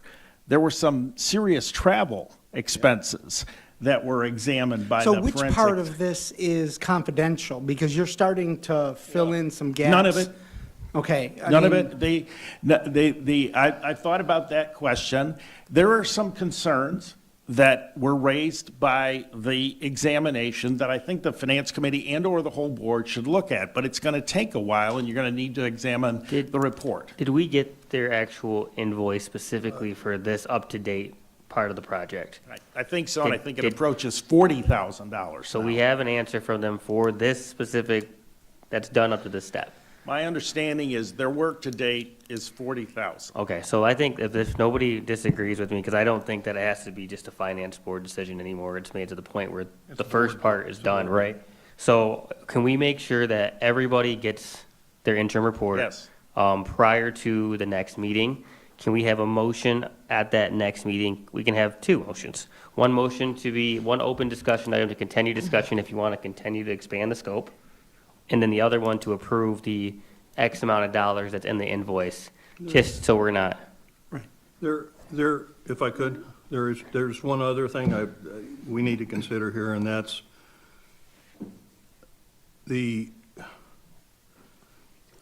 I can't ascertain until I see the report what happened, what went down.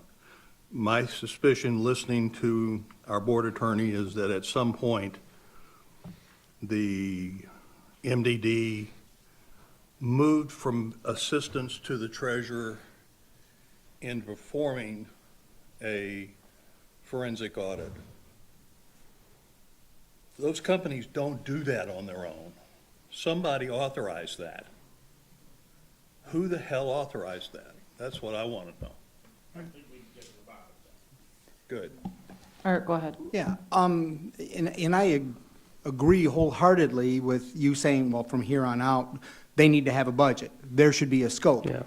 Our policy says that that should have been the matter from the beginning. It was not done. We did not receive a budget. We did not receive a scope. We did not know that we had hired a forensic accountant. And when I asked Jeff if he had gone through, and this was in the meeting, so there are other people that were on the phone when this occurred, I asked whether or how this was done. I said, how did you happen to come to a forensic accountant that's based in Troy, Michigan? And he said, I did a Google search. I said, you searched accounting firms to help the treasurer? He said, no, he searched forensic accounting firms. Okay, that was not part of the authorization. That was not part of it. And then nothing was brought back to us saying that it was going to be more than the $1,000, that it was going to be more than just tutoring him on financial matters of the thing. This took on a whole different, and I asked him, I said, can we see the letter where you outline what you want them to do? It doesn't exist because he said, I did it over the phone. One thing that I would like to hear from Member Swanson, and I haven't had the chance to talk to him about this because I didn't look at the materials until this afternoon, is did he really simply generate the idea to look at cost overruns at the presidential residence and travel out of the fever swamp of his mind? Or was there something that caused, which is a natural conclusion, him to believe that that was appropriate for this examination? I don't know the answer to that question. I happen to believe that there was likely some cause of what he told the accountants they should look at. With all due respect, Counselor, I agree with part of what you're saying, but the authorization to move forward on a forensic accounting expedition against either a sitting president or a former president is something that should not be settled by one person. That's a board matter, and it should have been brought to the full board as we've emphasized. Well, I think that what we should do at the meeting is hear from Chair Swanson when we can, when he's able to do that, about how this happened, because I feel I'm at a great disadvantage speculating about why he did what he did. I can't believe that he simply made up out of whole cloth the charge for the account. That just doesn't make business sense here. Well, you know, and the motive doesn't matter, but I have some ideas.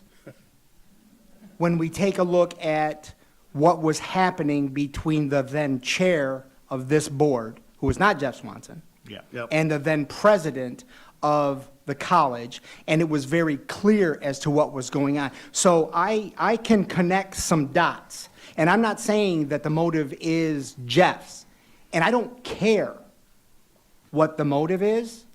It's the actions that were not taken, the actions that were taken incorrectly. And now, and if this confidential report has things that are so egregious that, you know, we have to take a look at it and there's a possibility that we're going to want to rehire them, why the hell did they wait 2 years? Yeah, before I don't bringing know us a work product? I don't know the Yeah, and answer to then that question. In our meeting, we didn't agree to any confidentiality when we were discussing it. And I'm Absolutely pretty not. sure we went through several hours of this, probably the same packet, if not what you, I haven't looked at what you've received. Well, I think So I'm assuming I've seen. confidentiality's out the window. So I think, but what I would like to do, if there's no objection then, to then have this sent to the board, so everybody has a chance to see it. Ask for them if they want to keep it confidential, or if they can remove that. I don't see what's confidential about the audit. Actually publish it, publish what they found. If, we can pay them first, and then publish what they found. If that's what they want to do, I would like to see, also on the next meeting, a resolution to pay them appropriately, because I do believe that we're kind of backtracking now, because I do think that we shouldn't have went over $1,000, but I think that we should approve it the proper way, right? So bring that, and then if the scope is, say we want to go more into scope, then we can agree at the next meeting as a board to continue digging into the audit. We need, but in keeping with, and I agree with you, but we need to do it correctly. Okay, let's not make the mess bigger. I agree. Okay, if we're gonna pay the bill, then my expectation is, we're not gonna do an oracle again.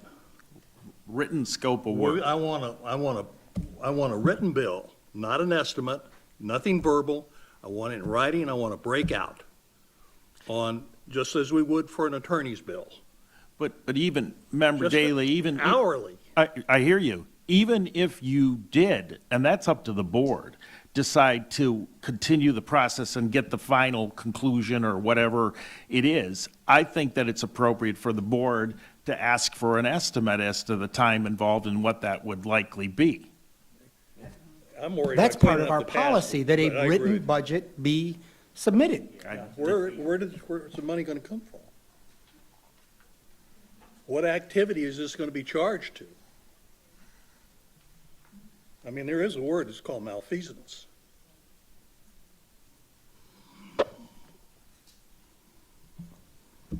So yes, can we do those three things going forward to the next meeting, and then we'll decide more, and then hopefully Chair Swanson's here to answer some of your guys' questions.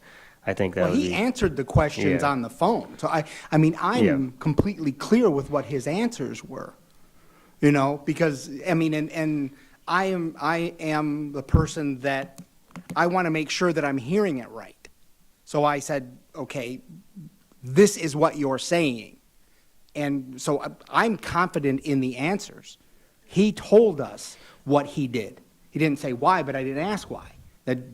That's of no concern to Yeah, me. and then to be clear, after my understanding, I would encourage us not to go forward with any of more of a forensic audit after hearing what I've heard. That's just my opinion, but I think that's the board's decision to decide what we're going to do. To what? I wouldn't go forward with one. I would stop with what we have. But you haven't read it, so I would give you time to read that and make your own determination. Yeah, that's just my opinion on that. That's not your motion, though, correct? No, that's not a motion. I would like to, just those three things added to the next, and with the invoice specifically, what they've done and what the actual number is there, so we can all see it.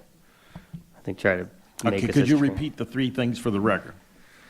All right, so first, send that to everybody, so everybody can Agreed. see that. So that's, the second one is have a motion or some type of resolution drafted to pay whatever the invoice is, with the invoice, with the work that they've done, like, to explain what's been done, why we're paying that, and then where that's gonna come from in the funds to pay that, because it went over the $1,000, so we can just go back to the basics and get that approved. And then the third thing would be, we can add a discussion item on there to see if the board wants to go further, and then to decide how much money we're gonna spend going further, a cap, so to say. So there's three things. That's that good? Yeah, you good with that? All right. Do you think it's a good idea to have MDD here that day to speak? If they would like to, but I don't want to pay them more to come. So we have their work, so that's not gonna, yeah. So I mean, we have, yeah, I don't want to, It might not I don't want to matter. continue to add. That was the very first thing I said when I saw it, was I don't want to add more work to what's already been done, because I don't want to agree to spend any more money than was already done prior to me coming in as treasurer. My concern is, I always look at things differently. But I go back to, my history. And in the early 1950s, in the city of New York, there was a gent that got appointed head of parks and turnpikes. His name was Robert Moses. And Robert Moses was undoubtedly, for at least 15 to 17 years, probably the most powerful person in the city of New York politically. How did he come that? He came that because he found that as director of parks and the turnpike, especially the turnpike, he had police. And he used the investigative function of his police not to investigate things related to the job that he had, but to his political opponents. And the man was unbelievably powerful. There's an episode in a book that's written him where he faces down in public Mayor Wagner in New York, and Wagner runs for the hills.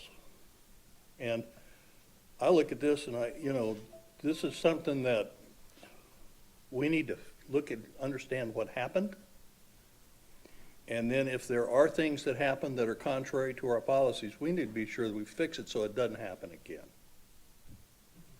At the very least, this, in my opinion, and this is mine alone, this is a gross overreach of authority.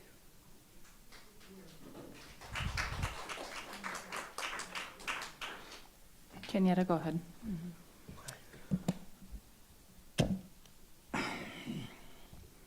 Just, once again, it comes back to the board being uninformed. I mean, is there a reason why we could not have gotten those packets prior to tonight?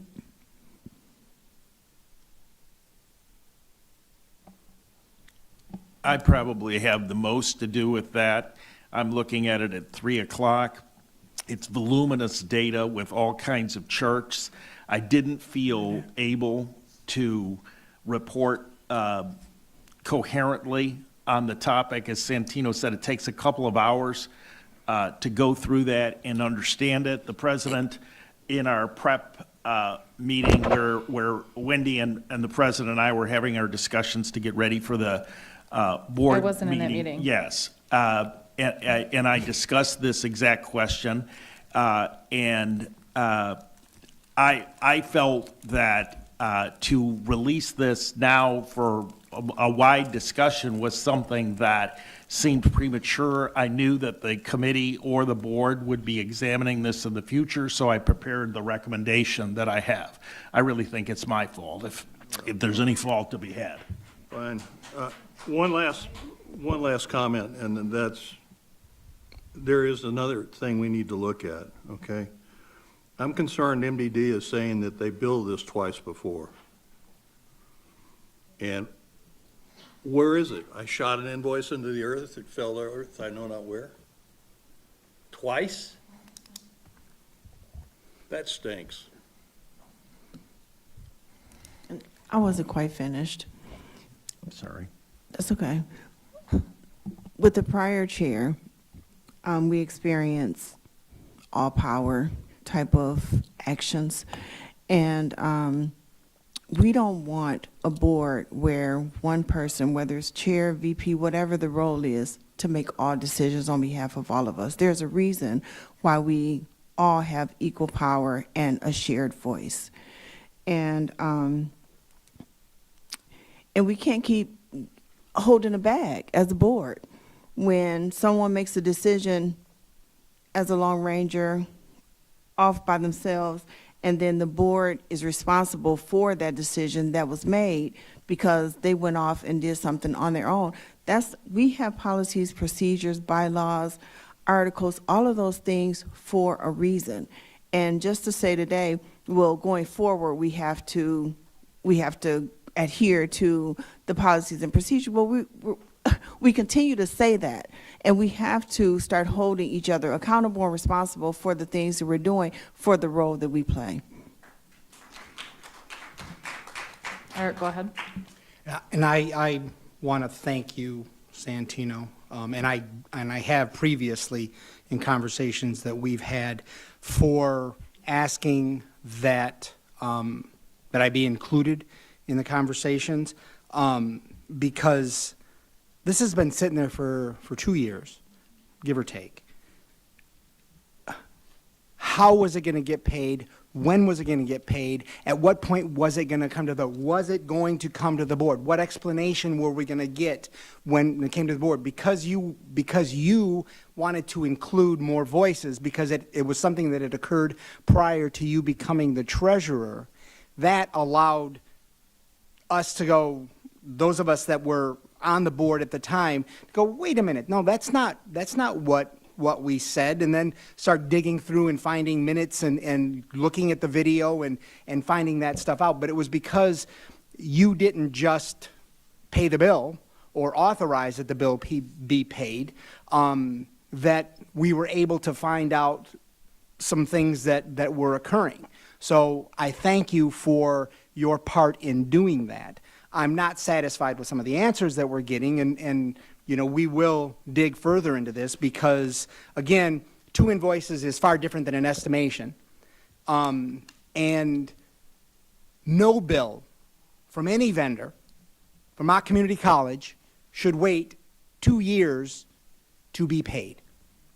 Not when, and again, I think that it's clear that adherence to our policies did not occur, but this should have come to us long before now.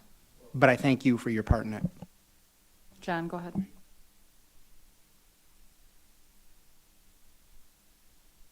I wanted to clear the books, and clearly there is an obligation on the part of the college. I think before we pay them, though, I would like to see, 1, a bill, an itemized bill. 2, I had an expectation MDD was going to be at the meeting tonight. I want them at the meeting so we can talk to them, because I have some questions. You know, why, who did you talk to here? I mean, this kind of a bill for this amount of money, and it just sits out there for 2 years? Most of the time, you're going to settle this in court long before 2 years is over. What's going on?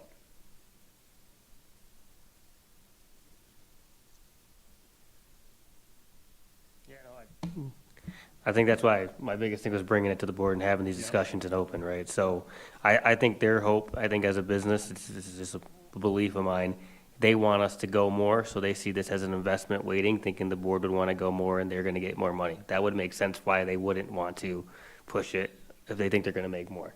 I don't know exactly what they want, but I think we need to make that decision here as a board before we decide that they go forward.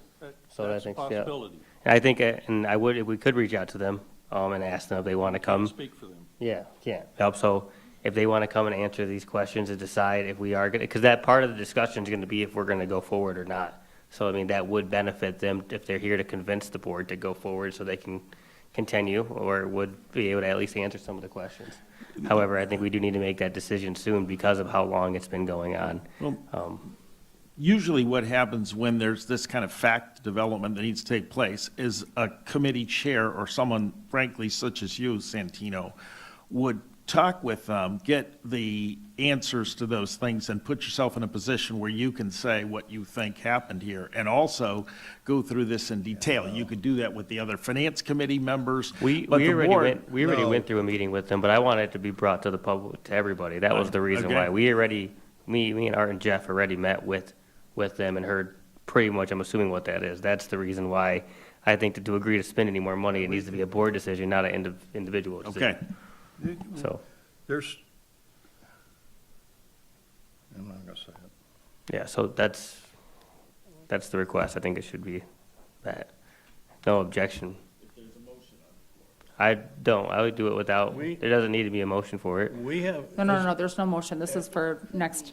As a Yeah. board, we have an obligation to get to the bottom of this, okay? Not to smooth it out, to get to the bottom of it, to determine what happened, and do the appropriate thing to satisfy our fiduciary responsibilities. It's that simple. And it's the board has to do it. Yes. There'll be 2 agenda items specifically. Good. Any other discussion on that? Break. John? No? Okay, moving on. Treasurer's report for July 2026, including legal expense detail. Larry?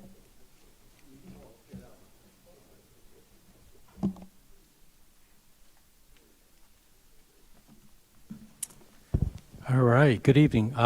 Actually, you can pull that down, Jordan. I'm just going to go with the treasurer's report first. Okay, thanks. So, welcome to the new year. It's July 2026 I'm reporting on. Total expenditures for July were $13 million. General fund, $5.9 million. All other funds, $7.1 million. Revenues, total revenues reached $20.1 million. Credit enrollment saw an increase compared to last July, while non-credit enrollment decreased. The college is currently tracking ahead of its budget for credit tuition, property taxes, and the Ballinger Trust, though lacking in the non-credit tuition and grants.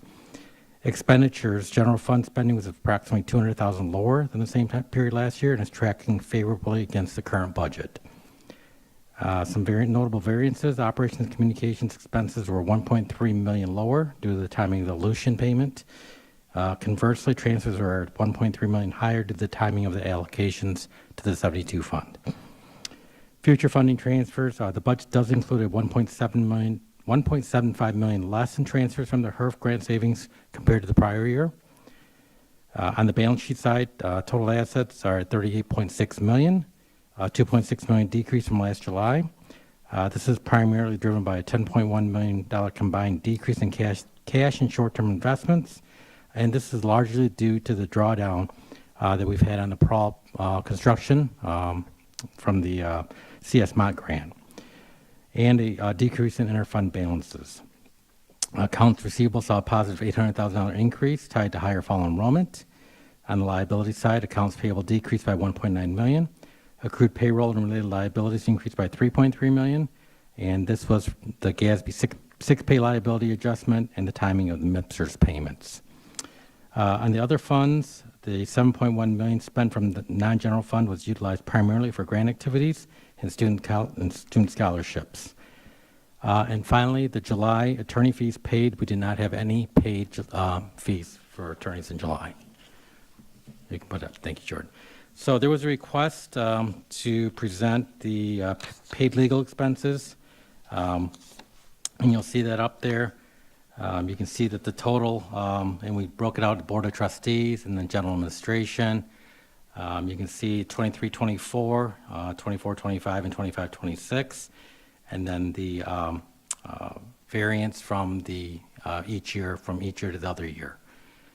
So in total, you can see in 2023-24 was 383-140. I'm sorry, 423-270. 24-25 was 584-23. And 25-26 was 905-282. Of the non-standard items, you can see that they're higher learning commission complaint, MEA, MCCA lawsuit, and investigations. And then on the general administration, that was for the Board of Trustees. The general administration, higher learning commission complaint, MEA, MCCA lawsuits and grievance arbitrations, and then the Title IX lawsuit defense. Just as a matter of full disclosure, this does not, 25-26 does not include wages benefits of in-house counsel since February 2026, since they are an employee.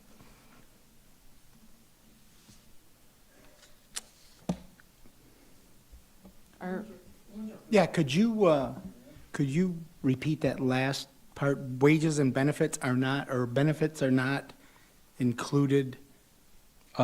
Just for our in-house legal, they were hired as an employee, These are payments. Prior to that, we did all contracted services for our legal fees. But that's still a legal bill. I mean, and I don't understand why that would be separate, because it's a cost for legal counsel.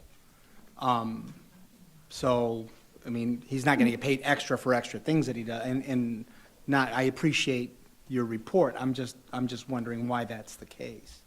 Yeah, and it can be added, and it is a restructuring of the staffing of the college. So as a full-time employee, they're now, we have a legal department.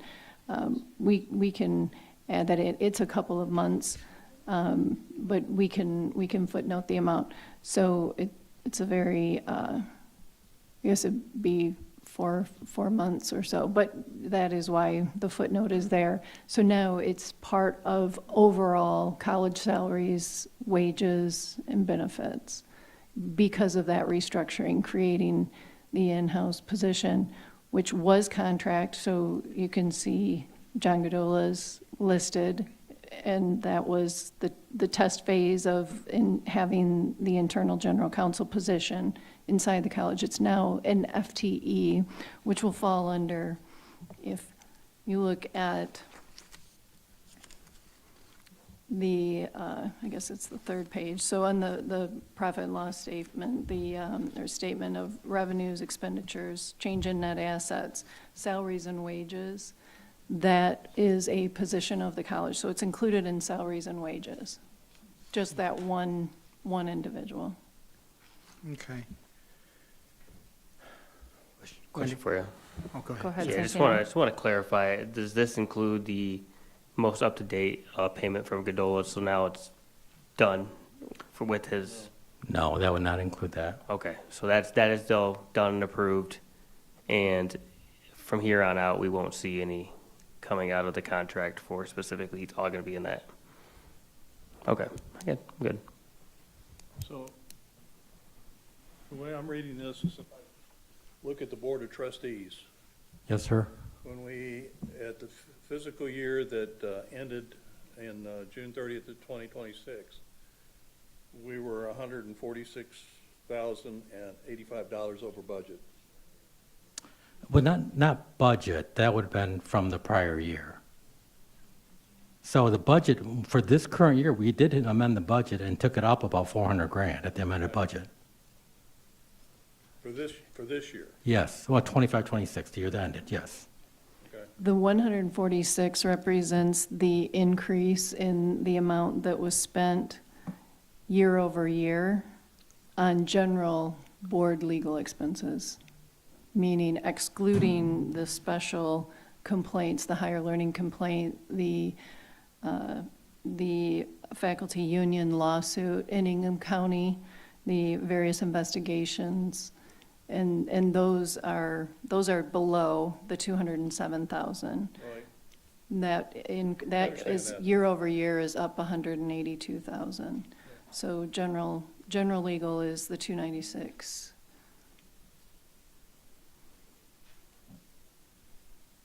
Madam Chair. Go ahead, Art. So, for example, okay, you've got 24, 25, fiscal year 24, 25, Butzel Long, $93,000, give or take. What's included in that bill? What's included in that $93,000 there, and nearly $300,000 in 25, 26?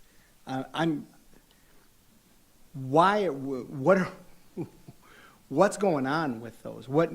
What's involved with the $93,000 in 24, 25? So those were prepared. There was an email that was sent to Shonda from Carrie that detailed out the different categories. And so those were separated. I mean, it didn't say general legal, it didn't say non-standard items, but there were classifications that were made on those bills for those years that subtotaled, I don't know, 5, 6, 7 different items. I can speak to them if you like. Sure. The reason for the increase is not the Higher Learning Commission, which was in the previous year, as I recall it, but the arbitration over the presidential appointment, the lawsuit in Ingham County over the presidential appointment, the appeal of the lawsuit, where the college won, but it was appealed by the union of that, the court's decision in that lawsuit, and then multiple investigations. These are all items included basically pretty closely within that $182,000 increase. That's not the standard time that I spend in preparing for the board meetings, attending the board meetings, following up on the board meetings, attending the policy committee. That was what are considered standard board items in this list. The 182 is largely the special items I just listed.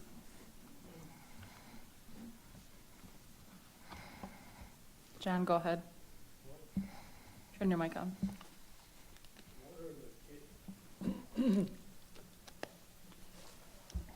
Does insurance cover any of our legal costs? Yes. What legal costs does it cover? When you see Garen Lukow, that's going to be a fairly powerful indication that it was insured because their insurance-appointed counsel, is that correct, Mr. Jordan? Yes. So those expenses are insured, but they're also subject to deductibles and so forth. So those aren't always dollar for dollar what the college would recoup or pay. We have a series of lawsuits that are underway, and if they qualify because of their employment nature or their personal injury nature, which is a form, employment is treated as a form of personal injury, then they're often insured, although insurance companies sometimes argue with clients about whether they ought to be covered or not. Question on that. May I just quickly clarify something? I just want to make sure we're all speaking the same. SETSAG is our insurance provider of certain legal counsel for specifically EEOC complaints or Title IX, any of those typically. And they look at they look at several, but typically those are the ones that are covered under the SETSAG policy. I believe that is what Trustee Daly was asking. And that may be, thank you, Madam President, that may be where Cummings McClory is listed, the separate law firm listed there. That firm is not listed here because SETSAG is part of our insurance and risk program and would not fall, that doesn't cost the college additional operating expense if SETSAG takes on those cases. I apologize for my lack of familiarity because I'm not involved in those cases. Sure. So, but I do want to make sure that. If you could, not at this meeting, but at the next meeting, if you could, I'm looking at general administration, and under your broadest umbrella is general legal under there.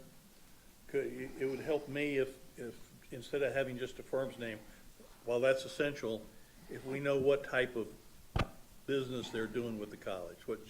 Generally speaking, what types of cases do they? Sure. Then, yeah. Eric, go ahead. Couple questions. The EEOC was brought up. What does that have to do with the board? Nothing. Okay, so then none of those charges up there under the Board of Trustees should involve EEOC. Yeah, I'm not aware of an EEOC claim in which the board was a defendant. That's why I was clarifying, because Garen Lukow Miller is Bill Brickley's firm. Okay. And I do remember when Brickley left over the conflict of interest thing, and that had gone on for a bit. Is that the kind of case that our insurance company would typically defend us in? I mean, They could, in the sense that D&O liability could potentially be involved there, but the attachment point, Art, for that would be so high that functionally the question is no. The answer is no. Unless it were an extraordinarily large expense, that the insurance for the board is not going to cover that. I say that because John Godola and I went through that question in connection with a separate issue a couple of years ago. And I determined the attachment point was $75,000. So the D&O on that, did we attempt? Yes. Okay, did they refuse? Yes, and Okay. their rationale for doing so, it was arguable, but I thought they had a decent provision that they could point to in the policy provision we had accepted that would allow them to do that. And the attachment point was so high that functionally any recovery, had we contested that, Member Reyes, would have been very, very low, insignificant, and not justifying a claim on our part against the insurance company. Okay. I don't remember us having a conversation about it being submitted to D&O or for D&O, that it was refused, and us authorizing the legal expenses in defending that. And I'm wondering, wouldn't that be a matter of because that is a Board of Trustees legal bill, why then would we not be informed that our insurance company said no? Then we need to make the decision whether or not we want to continue and incur legal costs, but we were not given that choice. Yeah, it's been a couple of years now since the decision was made, maybe a year and a half, so I can't say for sure who was involved in that discussion. I know that John Godola asked for an opinion. We examined the policy. Our firm looked at the policy language and had a conversation of sorts with the carrier. But candidly, I can't remember who was in on that, except to say that they had a decent basis to say that it would not be covered. Okay. Yeah, and I can't argue that because it was a couple years ago, but it's an example. I mean, it's an example of, again, a decision that the Board of Trustees should have made was taken out of the hands of the Board of Trustees, but we incur the expense in that. There was So a discussion. There was a discussion at the board. What I don't know is what the outcome of it was. You'll recall that we talked about what D&O liability in the context of other issues such as the president's contract. So we were aware, obviously, of the fact that each board member is insured. What I don't know is who was involved in the discussion. There was one, and I can't say that it was restricted at all to John and me. I know I said, look, when there's a claim against a board, the board, there's the possibility of D&O coverage. We should look into that. We agreed, and we got an opinion, no charge, from claims counsel in our firm about whether there was a possible claim, and their reaction was positive. But I honestly, Art, don't remember who was involved in the discussion other than John and me. Okay. I know who wasn't, and that's the Board of Directors, or Board of Trustees. That was an easy answer. Kenyatta, did you have any other discussion? Okay, moving on to I'm sorry, I do have one more thing. It's a change order. I just want to bring forward. A few years back, Jeff Swanson wanted us to bring change orders that were totaled over $50,000. So, excuse me. In Lapeer, we had an asphalt project that we had bid out. The original contract was $71,764. It came to the board with the other projects that we had. But upon milling the parking lot, it was discovered that multiple catch basins were structurally unsound. Additionally, 75% of the parking lot had only 2+ inches of asphalt and a clay substrate. Besides repairing the catch basins, the substrate was removed and replaced with limestone to ensure proper drainage and stability. The additional cost to bring the parking lot up to proper standard was a change order that was it was 71,764 was the change order, 81,071 was the original bid. So that was done back in June, I believe. So I just wanted to bring that to your attention as we said we would. Thank you. Moving on, Art, this is you, 2026 MCCA Summer Conference. Yes, 4 trustees, I believe, went to the MCCA Summer Conference on Mackinac Island this year. And these kind of conferences give us an opportunity to network with other boards of trustees. We get classes on best practices, on various other best practices on some issues. Other issues, colleges highlighting things that they have going on. And Mott sometimes does some presentations as well. And we had, for example, one of the presentations was from Gongwer about the political climate in the state of Michigan, and highlighted some of the races and how it might affect different things that colleges have going on in specific geographic areas, and it was really interesting. Brandy Johnson, the CEO of MCCA, does a fantastic job with this. We're made to feel comfortable, heard, and given good information. So it was good that we went. We did get to spend a little bit of time together at dinner away from this setting, which is good. We get to see each other as who we are outside of this room, and it was good. It was a good experience, and I think I'm glad that we budget that for training, but most of all, I thank the taxpayers for helping us get education so that way we can hopefully do a better job. Thank you. Before we start unfinished business, I'm going to take a 5-minute break, so in case anybody has to go to the restroom or anything.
is it? Okay, we're back on the record at 9:33 PM. Wow, that's late. I didn't realize how late it was. Okay, moving on to unfinished business, discussion of board attorney. We already did that, did we? I'm sorry, new business. 2.31, approval of construction. No, 2.29. Am I right? Right here. Oh, yeah, okay, hold on. Yep. Discussion of board attorney, RFP for action. On this one, everyone received, I had asked when we were doing the agenda meeting last week if these could be in our packet.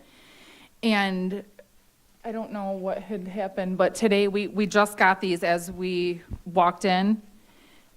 And these are the RFP requirements. So what's the pleasure of the board on this one? We could table this until the next meeting, so we have time, because this is 7 pages. Move to table. Second.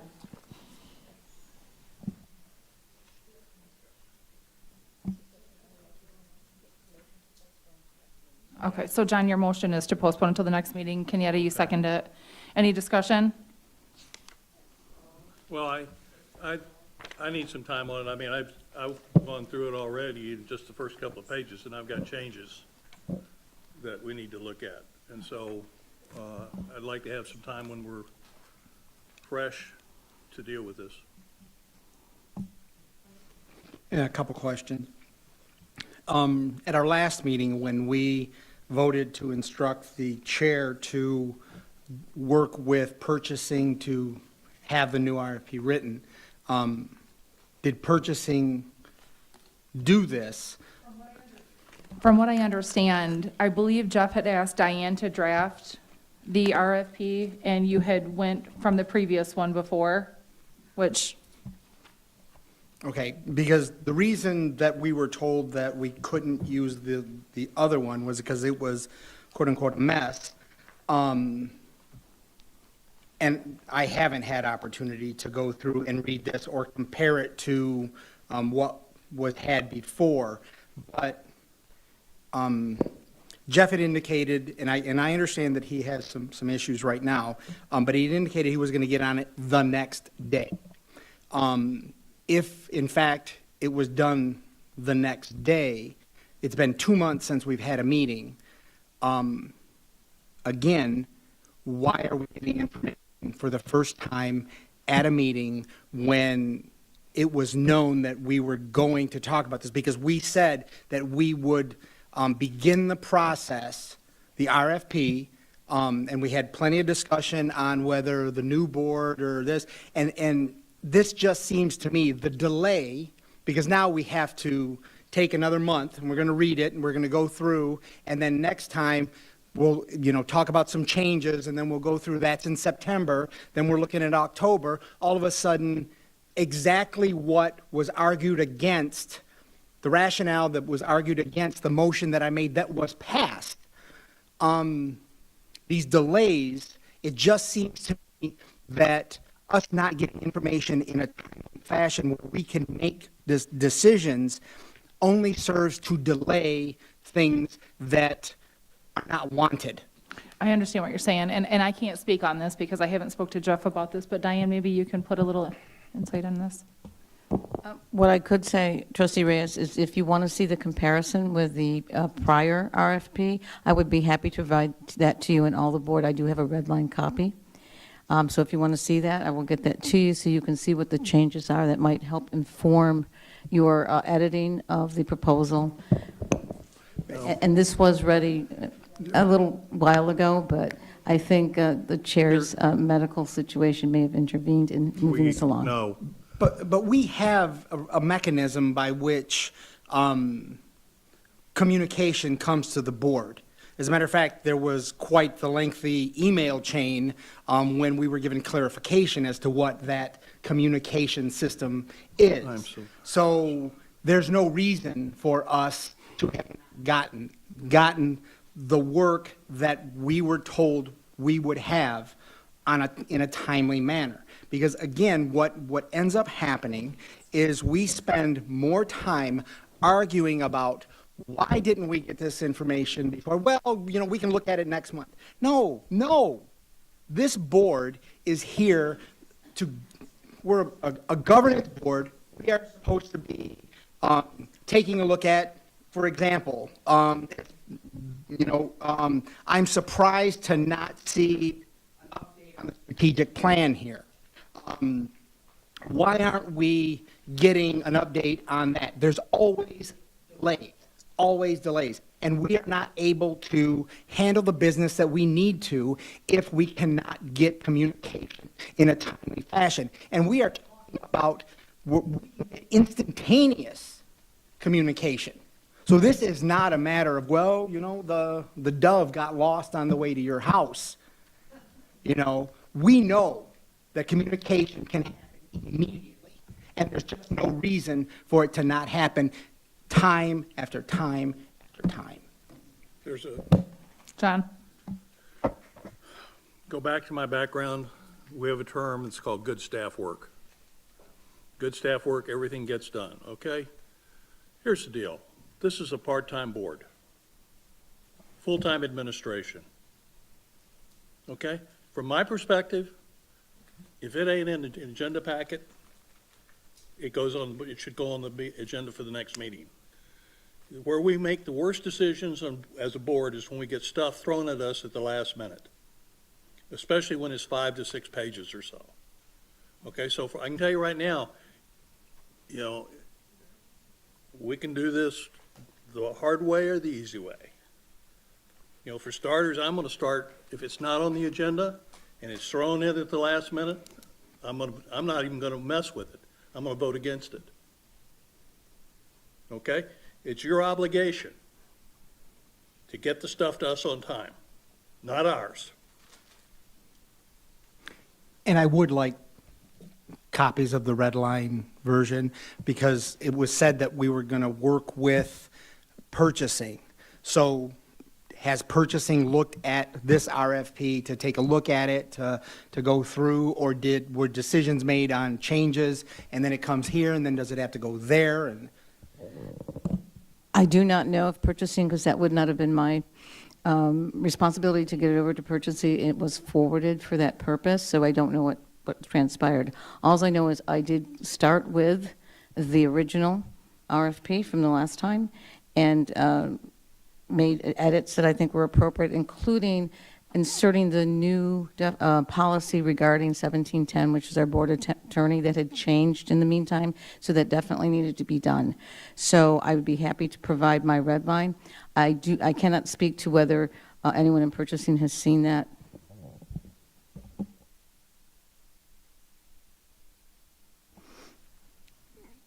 So I received it a few days ago, right? Or on, I think your email. So it was with Jeff and with Diane, and the purchasing team. I don't believe it had gone through Larry's office.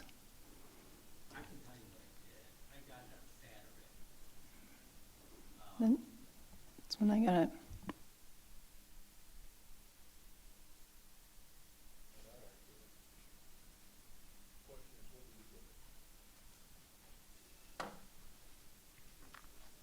So I received it on Saturday, an email.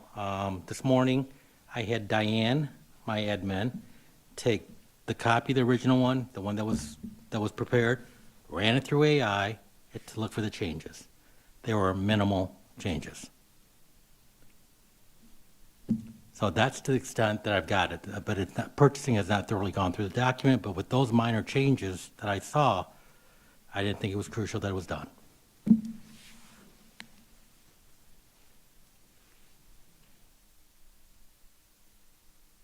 Any other discussion?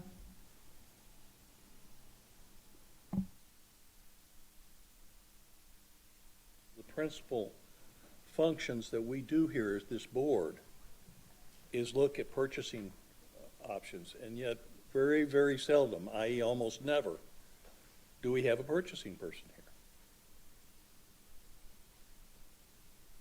here. I broached this before, and you indicated, Madam President, that that would be taken care of.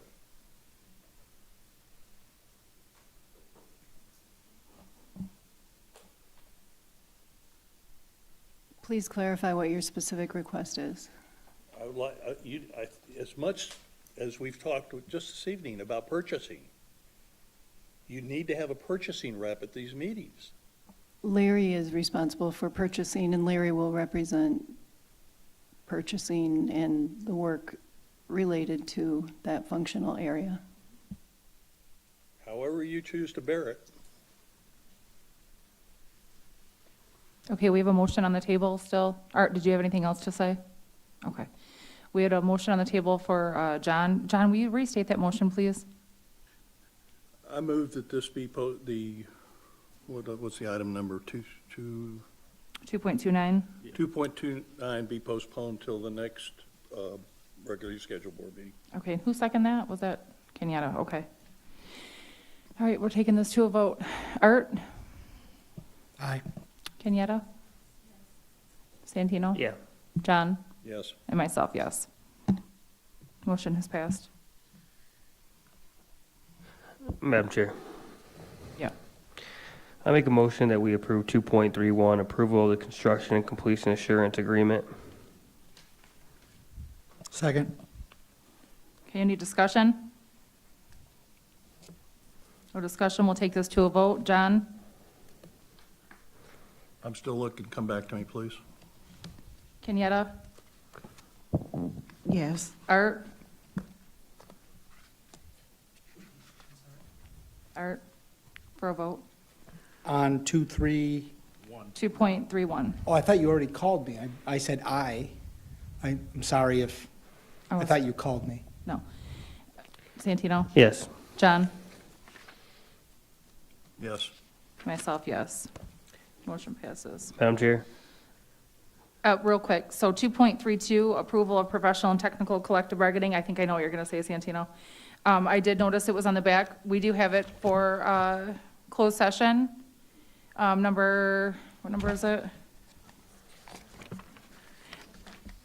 It is two separate ones, but I think that we should postpone this because if we're going to go in and if we're going to hear about the collective bargaining agreement, I don't think we should do the vote before that.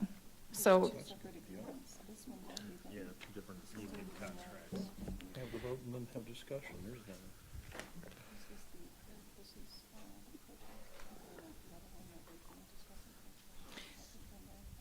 2.32 is protect. I think we were all on the same page thinking that this was two separate, I mean, it was the same thing. It's not, according to Shonda. Okay. Okay. Which one's which? So 2.32 is protect. Yep, I know that.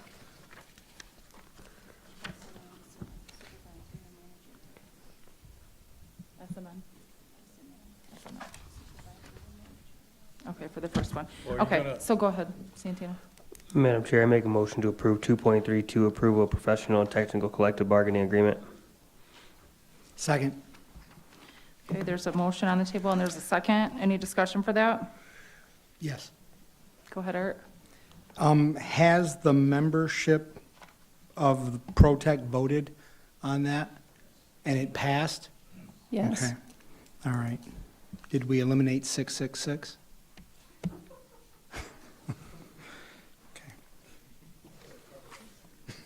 Any other discussion? Yeah, I just wanted to highlight some of these for those listening. It looks like there's an increase of 3% across the board in this collective bargaining agreement, which is great to see. It's one of the higher ones, an increased pay in lieu of health insurance to $450 a month. So these are some good things that are happening. Thank you. Okay, so Santino made the motion, Art seconded it. We'll take that to a vote. John? Yes. Kenyatta? Yes. Santino? Yes. Art? Aye. And myself, yes. Motion passed. Moving on to 2.33, consideration of additional Just meeting. One thing. Sure.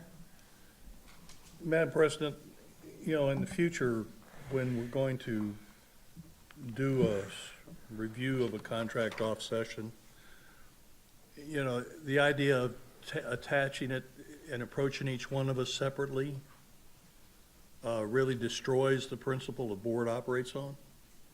When you deal with us as individuals, that's not the way we're structured. Okay? When there's actions that occur as a result of that, there's also a potential problem. You know, I would suggest you take a look. This is exactly, you know, the way this lined up for me with the short notice was exactly the same way the HLC complaint was handled. And that is, in my view, that is simply not a good way to be doing business at this college.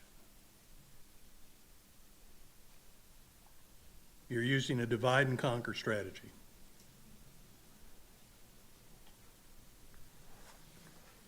You can smile all you want to, but that's the way I see it. Thank you, John. Any other discussion? No? Moving on to 2.33, consideration of additional meeting to discuss the development of annual performance evaluation template for the president. I know in this one, I didn't know if you guys wanted to have a special meeting for this one, or if this is something you wanted to do when we discuss the template itself and the criteria. I suggest that we at least have a special meeting to get started, because one, this will be the first one of these that we've done.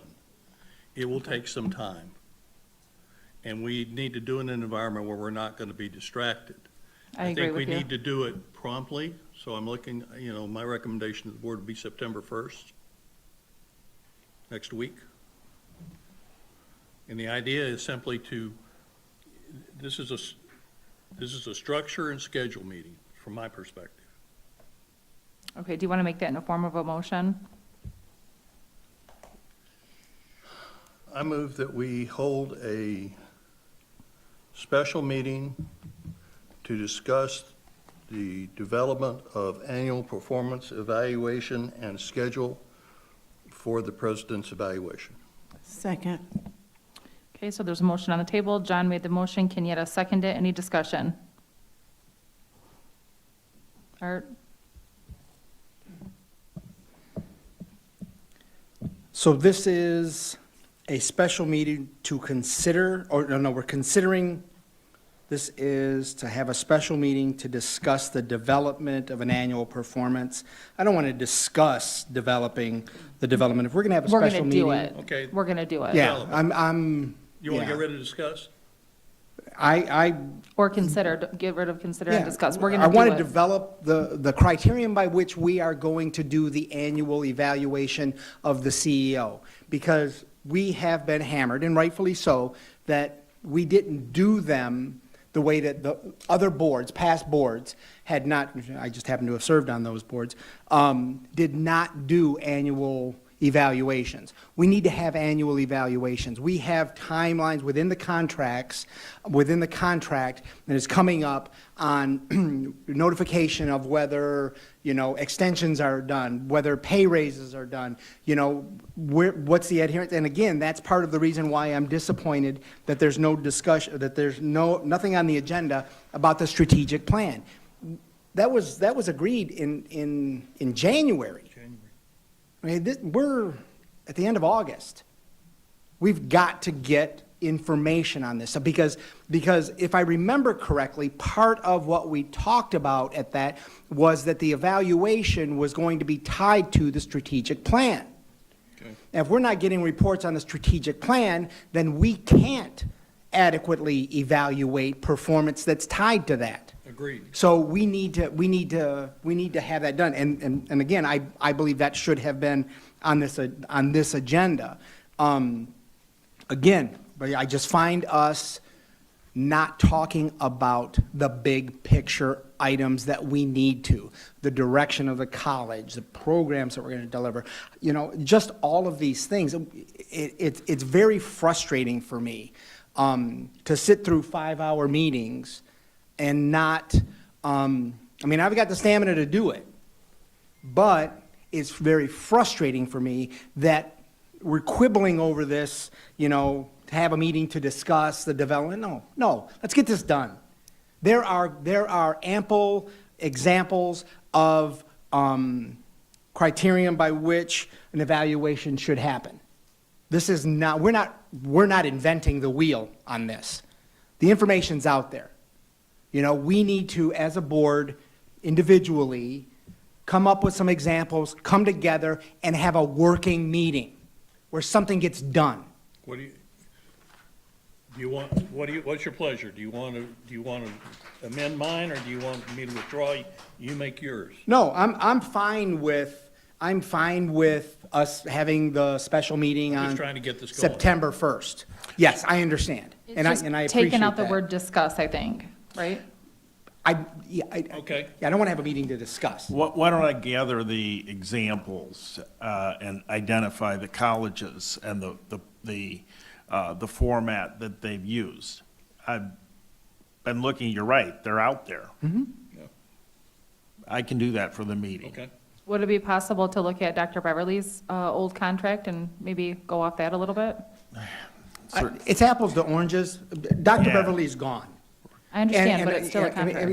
But there was I no- understand what you're saying, the contract, because that was what, I had pulled her contract when we were going over the changes, when we were talking about the edits to Shonda's contract. I mean, I was going line for line and could see that it was basically boilerplate stuff with some things changed. And then we went through and made some changes, and then it was all done. So I remember that now. you know. The contract provides a lot of guidance to us on what we need to take into account, central of which is the strategic plan. This contract, Yes. the current president's Yes. contract. Madam Acting Chair, Yes. I had thought we were going to get copies of the contract tonight. I had requested that.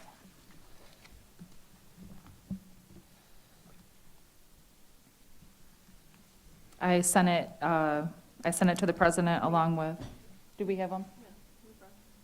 Okay. So we have to ask for it, right?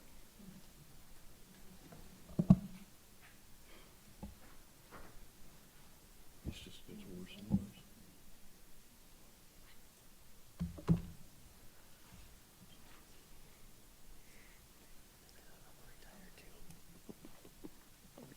Well, like I said, I'm just looking for a solution. Okay. Thank you. Thank you. Who's going to formulate? Yeah. Okay, so which one of you is it going to be you or John that's going to formulate the motion? Do you want John to do it and just restate it again? We have to restate it. It's been, there was a friendly amendment. Just It- say yes. What's a friendly amendment? You wanted to remove discussed, develop. Yes, if we're going to have a special meeting, if we're going to have a meeting, I want to To have a develop it. special meeting on September 1st at 5:30 PM to develop an annual performance template and schedule for the accomplishment of the president's annual evaluation. Second. I just have to look at my calendar really quick. Hold on.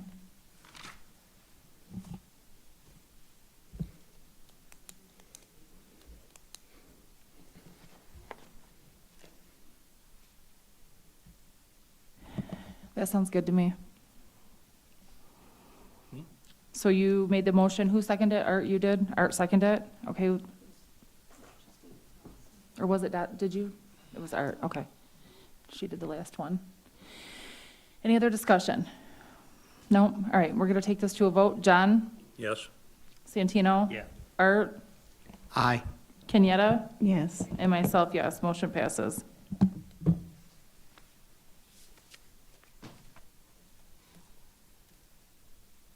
Next is the president's report. Thank you, Madam Vice Chair. And thank you to the Executive Cabinet team for being here and sticking it out once again. We appreciate it. And I would like to first invite Robert Matthews, Vice President, Student Academic and Workforce Success, to talk about all of the great things going on in his divisions, including the enrollment update. Robert? Thank you, Madam President, and good evening again. board members. I'm going to ask Dr. Janie Jacobs and Mike McCullum to join me for the first portion of this. I want to share with you all that last year, I believe it was in the month of June, you authorized a purchase on behalf of the college for us to acquire some new equipment in the technology division. And it was a Stratasys, I think I said it sounded very futuristic, a Stratasys PolyJet, and I won't remember all of the technical terms, printer, but it's supports additive manufacturing in our design program, and some of us will know it more commonly as 3D printing. Well, since that time, under Professor Mike McCullum's leadership, we have made some tremendous progress and some notable accomplishments, the first of which is that Mike is one of 5 in the nation to hold the PolyJet certification. That deserves a round of applause.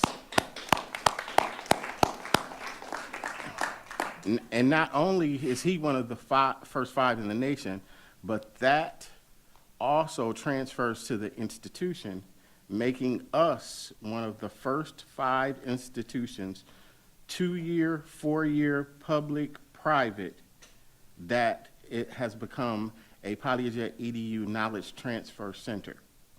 That deserves a tremendous round of applause. So what does that mean for our students in our community? I'm going to let Mike share some info. Thank you, and thank you for allowing me to be here tonight. So what that means is being a certified knowledge transfer center is that Stratasys has bestowed upon us the ability to certify students, to give them the industry credential that they've developed with NOCTI and have vetted over the past 3 years. Not only in-house to our own students, we can also do workforce training. We can do upskilling for local employers. GM is ecstatic about the possibilities of this, possibly a new apprenticeship program that could start up. Everyone's doing it. Larger than that is the work with the local K-12s and the FIRST robotics teams that are always in need of parts printed for their robots, and obviously using materials that they can hardly begin to even think about affording. And big goal with this is Stratasys wants us to actually be one of their extension sites. They want us to be able to take on national level training for them. One of the large things in the K-12 sector right now is there are, I'm going to forget the name of it.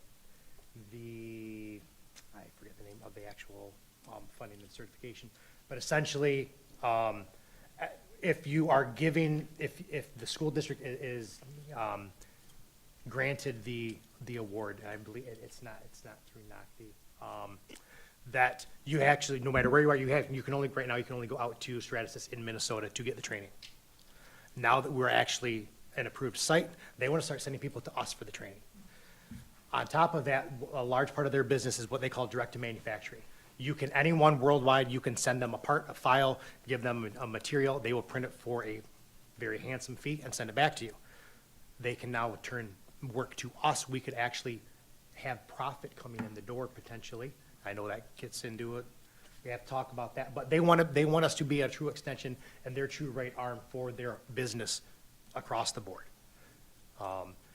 With that right now, so as Robert said, we have the FDM and the PolyJet certification, the level 1s. They're developing an FDM level 2 automotive and aerospace certification. They're developing a level 2 PolyJet dental and medical modeling certification that they can't wait to let us be a part of as well and open the doors to more of our students here on campus. But again, it's the broader impact with the rest of the community. Now, Mike, also, you got to tell them that you can print real dental. Yes, so part of that on the dental side, and going to our clinic that we have here on campus, is they have an FDA-approved denture material called TrueDent. And that's part of, on the PolyJet side, the artistic side of it, is being able to take the intraoral scans of patients' mouths and for a very, very low cost, give them 24/7 wearable dentures that are actually usable for the patient, that actually fit them. Again, we're talking a couple $100s instead of the thousands of dollars that would normally cost them. And I actually have some goodies for you. Speaking of the technology.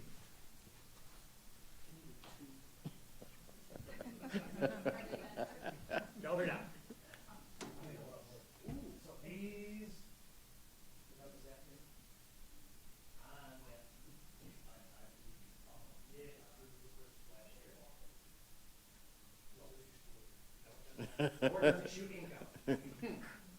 So again, a very small representation of being able to, for our students and the CAD department specifically, now having the capabilities to do realistic, not even just prototypes, but end-use parts. We have the capabilities and access to materials now where we can print with materials that are used on NASCAR engine blocks. NASA uses them, SpaceX uses them on a daily basis, where we can broaden the horizons, get back to some of the old school stuff that I missed from when I went through the program myself back when, that we can break down, kind of get back to our roots, but yet in a new technological way. And I just want to thank Mike for his extraordinary work and the entire department, and also add, he is tour of RTC extraordinaire, tour giver. We have been working diligently with potential employers to attract them here to Flint, one being an energy creation company that we've hosted here at the RTC twice, who's interested in us developing their workforce.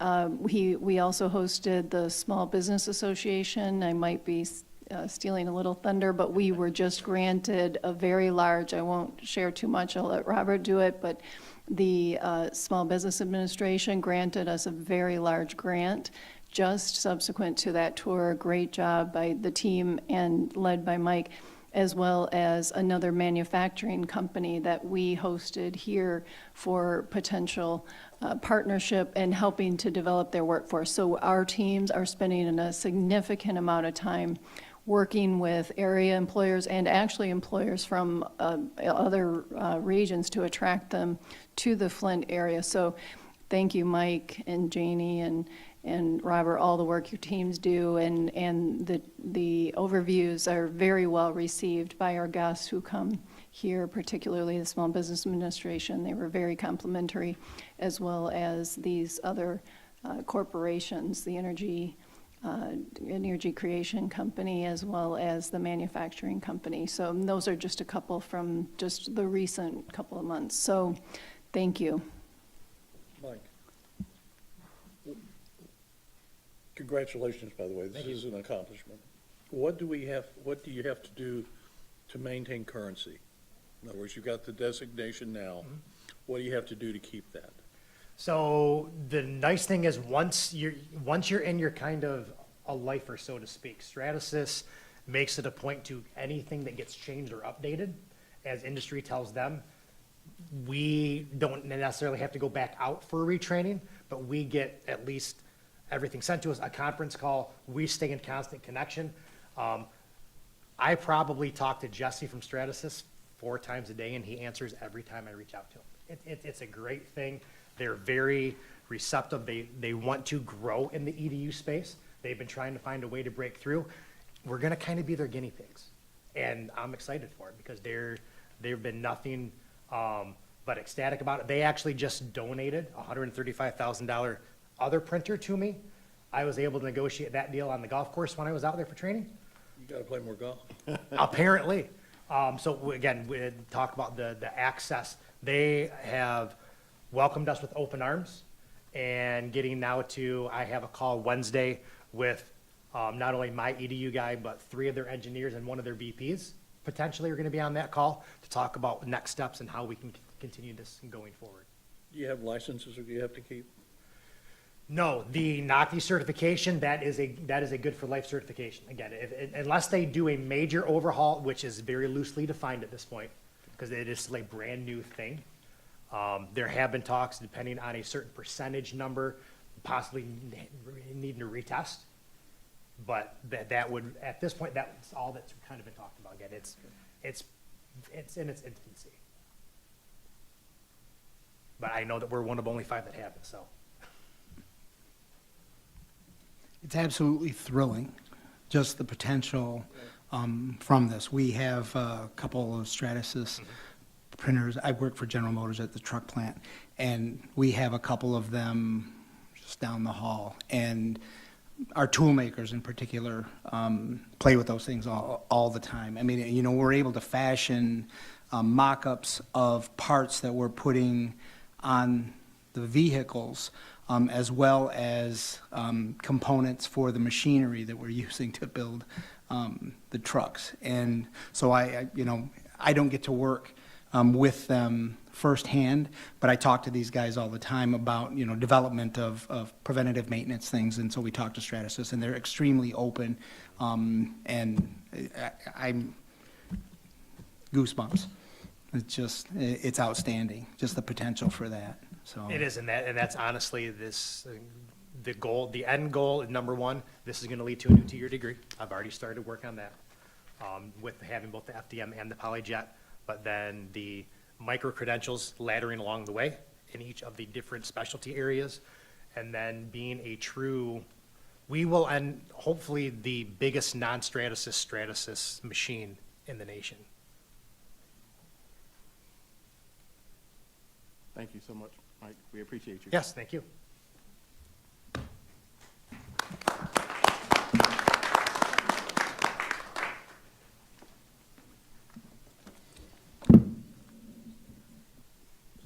Dr. Jacobs, I'd like you to stay.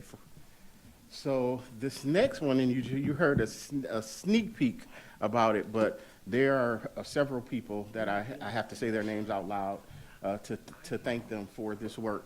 The announcement, I think, should be going out really, really soon, but it is no longer embargoed.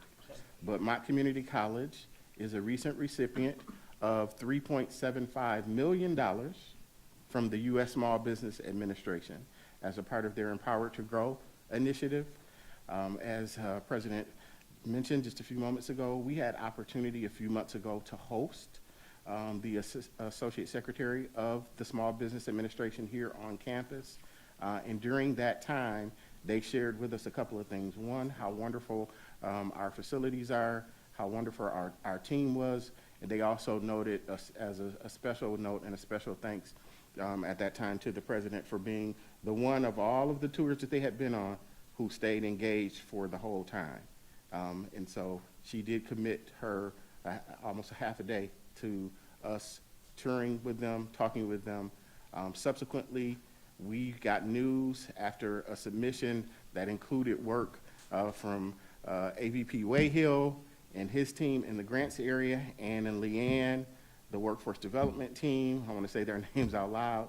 Autumn Scherzer, Kathleen LaValliere, Renee David, Ty Kraus. I mean, a collective effort to really, really put together a very competitive application, one of 11 in the country that were funded under this solicitation, and it's going to allow us to do a few things to support small manufacturers and those in the advanced manufacturing space in a number of fields that you see listed here: welding, robotics, CNC machining, CDL, some IT, and we've learned that there's a space in there for us to do some work in AI and public works. So we can train incumbent workers. We can also train new employees who have interest in any of these fields to support these companies. So we are truly, truly excited about this opportunity. And Dr. Jacobs, if you want to share. Well, to say we're excited is probably an understatement. We're over the moon on this grant. It was a lot of work to put this grant together, and we were very excited when we were awarded. Not only will this provide training for employers, but it will also increase the partnership. It will increase Mott's commitment to not only the economy, but then also helping these employers to upskill is huge, especially in this area. Like Mr. Matthews said, we identified the program areas: robotics, CNC, welding. I mean, we're just really thrilled at this. It's a great opportunity. And to thank the staff also. They put a lot of hard work into this as well. Thank you.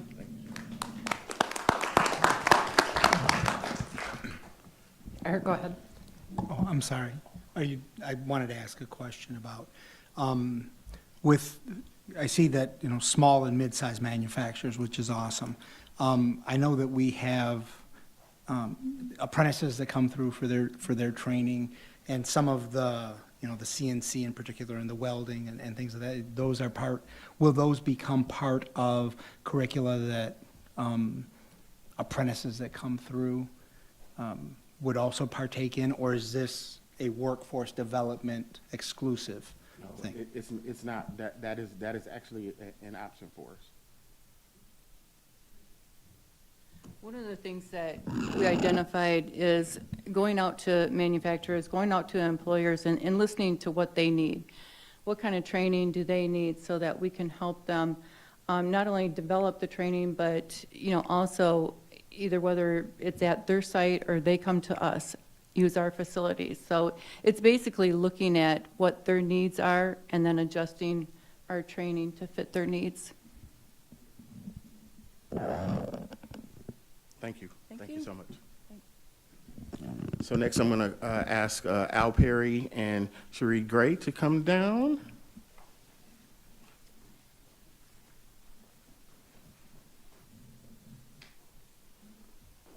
They're passing the baton down there.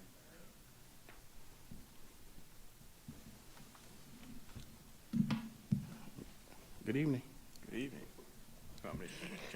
Please. You got a spiel to go Please, before? please. I'm passing the mic. All right. Thank you, Board of Trustees, Madam President, Mr. Matthews, and thank you to Mike. That was a fantastic presentation, and you brought gifts, which I didn't do. Now I feel bad. Next time I'll bring gifts. I do have some Skittles in my bag if anybody wants any Skittles. So I'm here to talk about the enrollment report. As you can see, we're at a slight decrease in contact hours and credit hours compared to where we were last year. But I think, and we're at a slight increase for enrolled head count, which is fantastic. That's meeting our enrollment goal there. But I think it's important for me to mention that the comparison between this year and last year is slightly askew. So our drop historically happens at the same time, the payment due date. Last year, we moved that payment due date by a week. We moved it a week later. So we really will see significant shifts in the numbers, hopefully for the better, on, if not tomorrow, the day after. So I just want to throw that out there. We'll see significant changes to those numbers. And the reason that we moved that payment due date last year was due to an issue with Nelnet, which is our system for setting up payment plans. So I think that's important to note. And I mentioned the drop in student services. In student services, that's a really big day for us. It's where we start to figure out who's actually going to be enrolled and who's not.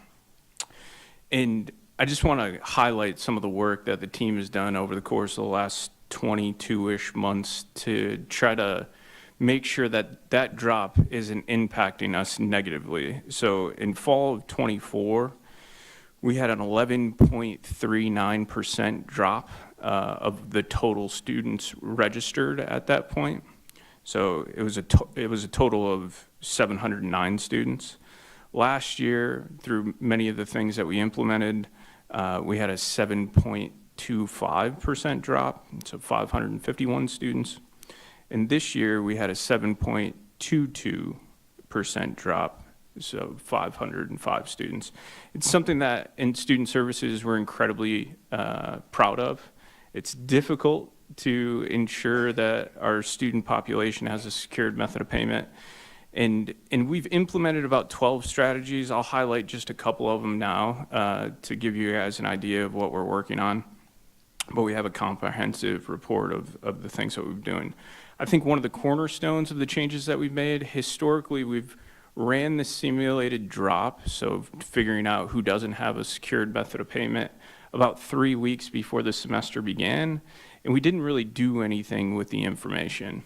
Starting last year, we started running it months beforehand and started actively working those lists to ensure that we were helping the students identify that, one, they didn't have a secured method of payment, and then the ways to secure a method of payment. That work's been done by our success coaches, and they're doing a phenomenal job at it, as empirically you can see. Another strategy that we've implemented over the course of the last 22 months is orientation. So historically, we didn't have orientations. We had planning sessions, which were about 45 minutes before a student ever actually registered for courses, and then we didn't do really any interactions with them after that.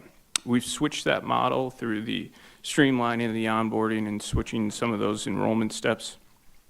And now we have a true orientation.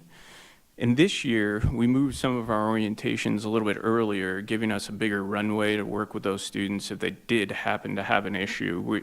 Every orientation, we catch maybe 10 or so students that have a problem, and we're able to help them out. So on that note, the last orientation was phenomenal. We had over 300 students there. It was really a celebration of starting classes. If you guys get an opportunity, coming to one would be fantastic. And then lastly, just to give a shout out to some of the interdepartmental collaboration that we have going on. Our Student Success Coaching and Operations Division worked with financial aid to create a financial aid completion video. So we had about 900 students roundabout that didn't have a FAFSA completed, roughly about a month out, 3 weeks out from the payment deadline. They created a fantastic video and sent that to all those students with a step-by-step process on how to finish their FAFSA. So that kind of concludes this slide. The next slides, so you saw a comparison of this year compared to last year. We're awaiting the historical drop date to catch up with where we're at right now, hopefully with better numbers. But as you can see, our 4-year trends, so we're 8% up on credit enrolled contact hours for the 4-year average, and 9.7% up on credit enrolled credit hours.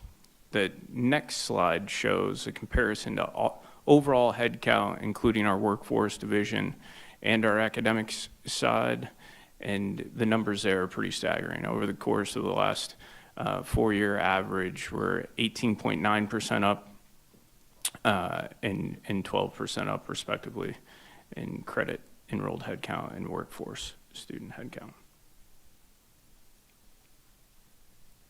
All right. Thank you. Yeah. Trustee Garrett. I do want to say something. Stay right there. I think you know what I'm going to say. Last week, I had a friend reach out to me. He went through the LERTA program. His name was Marvin. And he had a couple issues that we had to fix here before he started back at Mott again.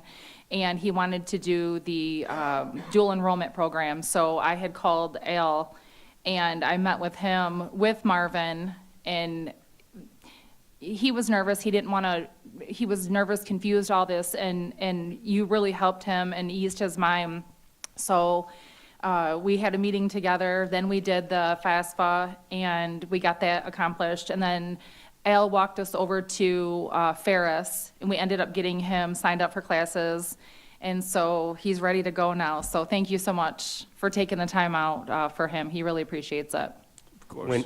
Wendy, now that you're on that point, I do want to point out, there's a lot of stuff that we all get emails from different people all the time. And I want to give you credit, Shonda and the administration and Al. I know a lot of emails have been sent randomly from random people at random times, but you guys are always able to help them out and get them the answers. It's not always the answers they want, but it's the answers that help them understand why decisions were made. So you guys all do a phenomenal job, and that's a lot of the things that don't get seen in these meetings or in the community. So keep up the good work. Thank you. And now I have the pleasure to introduce Sherry Gray, who is our manager of our campus store called Bare Necessities, and the manager of our on-campus campus beanery.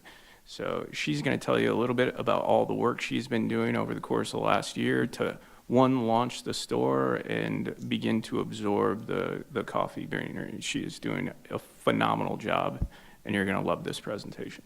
Sherry?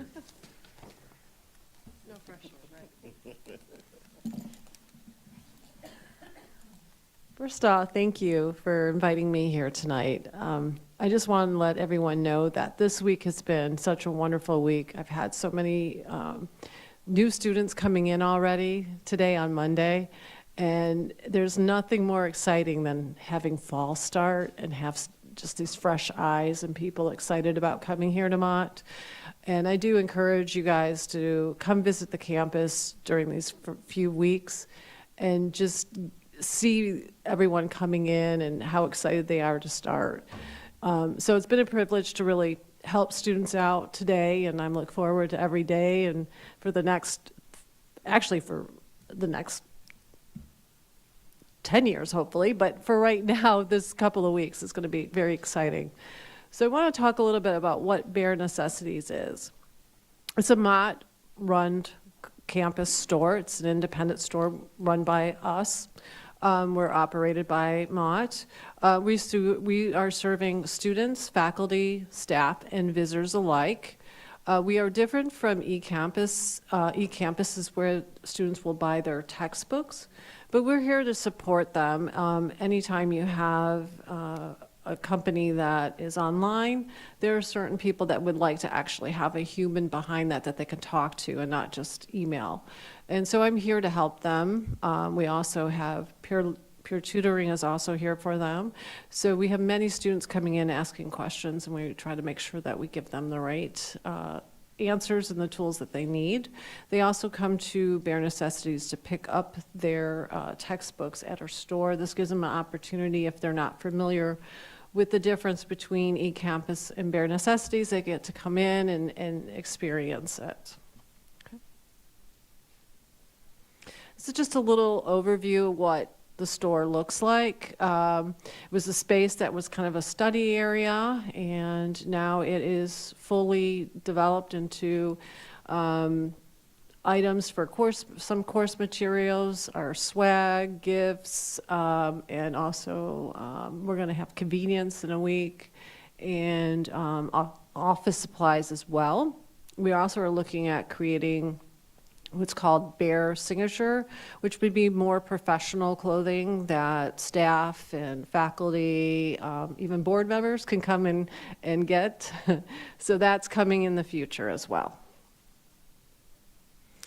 So yes, like I said, we carry Mott spiritware and gifts. We have school supplies, technology and accessories, health and personal care, convenience items like snacks, and course materials. The big thing about all of these items is that we are trying to make sure that they're competitive. One of the refreshing things I've had is a lot of students have said, wow, these prices here are pretty reasonable. So that is what we're trying to do, is to make sure that things are reasonable for students and that they also are exciting and new as well. Next slide. We also have how you can shop your own way. We have a website, so students can actually go to the website and make their purchases. They can select pickup or ship. You can also obviously come into the store. We are definitely a spot for staff, and we have department purchases that staff can make. So if they need bulk items, I can help them with that. We are also looking at department events, and so that when you have an event, you can come down and grab it for your event. And then we have what we call open houses. What does that mean? Open houses is one of the things that are really exciting for students. I have one scheduled tomorrow. It is for nursing. So the faculty and the nursing students are able to come into the store, see what they need, get a chance to talk to faculty before classes start, and ask questions. One thing that I noticed from my years of experience is the anxiety that people have before they actually start their first day. And this kind of relieves it. They have a chance to really meet their faculty. They get to ask questions. They get to find out, you know, is this really the book I need? Is this really the course material that I need as well? And they can answer those questions. It also gives them a chance to really meet new other students and get to understand, like, I've seen it in action where they'll say like, oh, you're from where? Oh, yeah, me too. And like, let's exchange our emails. And so they almost instantly have a study buddy right away. We also do this with cosmetology.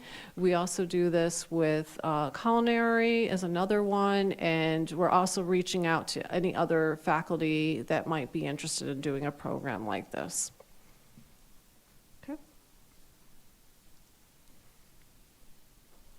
The coffee beanery. One of the big things about the coffee beanery is making sure that we are looking at catering and how we can really make sure that our campus is understanding that when we have department meetings, when they have training, student events, campus celebrations, retirements, that they have a place where they can have catering done that's on campus, and that we also want to looking at other things. We have what we call the Coffee Beanery series, which is a way where if you have we want to do a retreat with your staff, we can do it during hours that we're not open, and we can take food and kind of pair it with different coffees, different teas. We can show exactly what is the difference between like a cappuccino and a latte, and maybe you can make your own.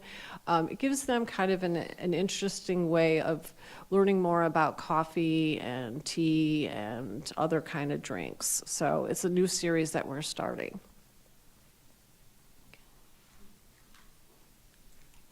Next slide. And that's it for me. Does anyone have any questions? Yes. Go back to the beanery. Yeah. On how much, that's all volunteer. How do you work that for your workforce? In other words, something like catering is not as consistent, say, as having standard hours. How do you get enough students or volunteers to do that? What's the incentive for them in doing this? Well, it's student employment, so students aren't volunteering. Okay. They used to have volunteering. The volunteering that would happen was when somebody who was in the actual culinary department needed to have a certain amount of, almost like credits to show that they had. So we still do that occasionally, but most of our staff are student workers, and it gives them an opportunity to learn a new trade for a lot of them. It's also a lot of fun. I have a lot of people that are nervous when they first start, but before you know it, they are a barista and the best that we have. So yeah, it's not volunteer mostly. They're actually there. Yeah, and I just want to add a couple of things, because this was a monumental undertaking that Al, Robert, Sherry, Larry was very involved as well, and IT to some extent with the point of sale system. But stepping back, the bookstore had been under a Barnes & Noble contract, and a decision was made with faculty involvement and for other reasons that it was going to serve our students better to move to an e-book distributor, so the decision was to go with eCampus. But and some discussion around eliminating the bookstore altogether. It was very important. I felt we have a central place where our students can go for snacks and the merchandise, which is a big contributor to on-campus vibrancy and collaboration and community for our students. And the team was really ready to engage in that. We did have a space in near the bistro area that was hardly used. We were able to repurpose some existing floor space, and we were able to secure Sherry to manage the store, given her many years of knowledge of our student base and her passion for the college, for the campus. She understands what our students are what they buy most often when it comes to what I call sundry type items. And so she brings that wealth of expertise to assist with developing this offering that our students are so excited about. We held a contest. Our students named the store, so we had the majority of the votes were for the name Bare Necessities. So there's already a lot of student ownership and involvement in this new space, and the any profits will be donated to the foundation. So whereas before we were paying Barnes & Noble through a contract to provide us with our services, we would get some rebates, but here we have control over holding inventory that we know our students want and need, and controlling pricing. We also now have the opportunity to route all of our merchandise purchases, not just for the store, but also campus-wide, so that we can get volume discounts with select vendors that will provide us with all of the material, all of the inventory for the store, plus as we work, and it's a process, but to route all of those purchases campus-wide through Sherry and the website that she's building, we will be able to maximize the value of those purchases by negotiating lower prices with a select number of vendors. So it's consolidating and allowing us to serve the students better, and then again, any profit over and beyond. And we're not looking to make a tremendous amount of money, but to the extent there is extra, the goal is break even. But any extra that is earned, that will go to the foundation and be used for scholarships and other student services, so reinvested again in our students. So it's really a win-win-win all the way around for the college, but most importantly for our students, and they really do love it. And so again, it was a big undertaking. Tremendous thanks to Al and to Sherry and to Robert and Larry and the others who were involved in getting this set up, and it's really neat. So I'm excited for all of you to see it. Good job, guys. Thank you. So they're both of these are sit-in set-up profit centers, where they make a profit to cover their cost. Any surplus goes to the foundation.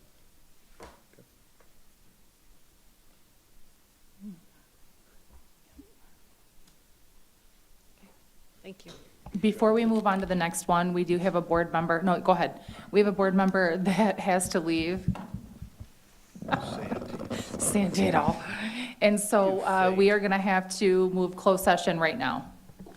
Move to closed session right now if We need to decide that. that's the pleasure of the board, and then we'll come back. If everybody clears out, can we do it here? I thought of that too. There's too many people out. Look at it. No, they'll make us move. Okay, all right. Be I that can way. lead the Be that way. discussion quickly, but we'll require a motion in order to go to closed session. We have a collective bargaining negotiations update. It's a traditional closed session topic. We have an administrative legal update, again, always in closed session. We have a former administrator statement that was presented by a board member, and we have the MCCEA letter to the board that, as I understand it, we're prepared to discuss. Those all qualify as closed sessions items under the Open Meetings Act, but it will take a motion and a vote. Go ahead, John. Chair, I move that we go into closed session to discuss those items as they're set forth in the agenda, and that the following people be at the closed session: the board members, our attorney, the clerk, the president. Okay. I believe I planned on doing each of these separate. You can do it the way he described, because he referenced the way it's in the agenda, but Okay. it's up to you. Okay, no, we can do that then. Do you want to make the motion, I John? just did. Oh, I'm sorry, okay. It just needs a I second. second. Okay, so the motion's on the table. John made the motion.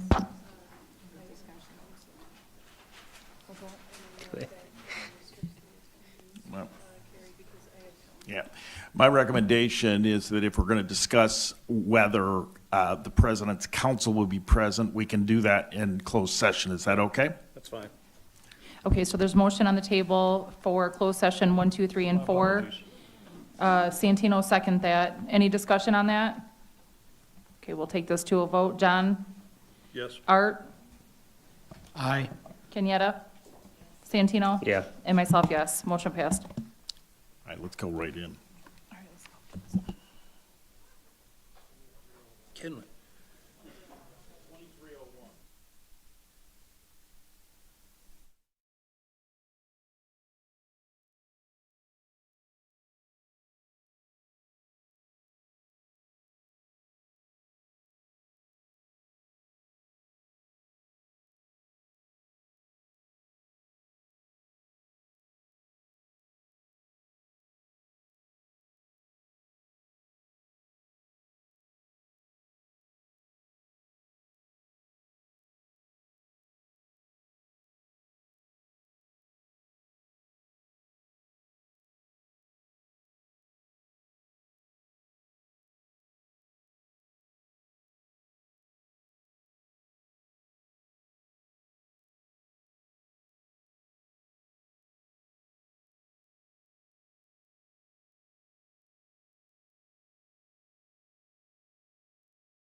Okay, so meeting is adjourned at 12:43.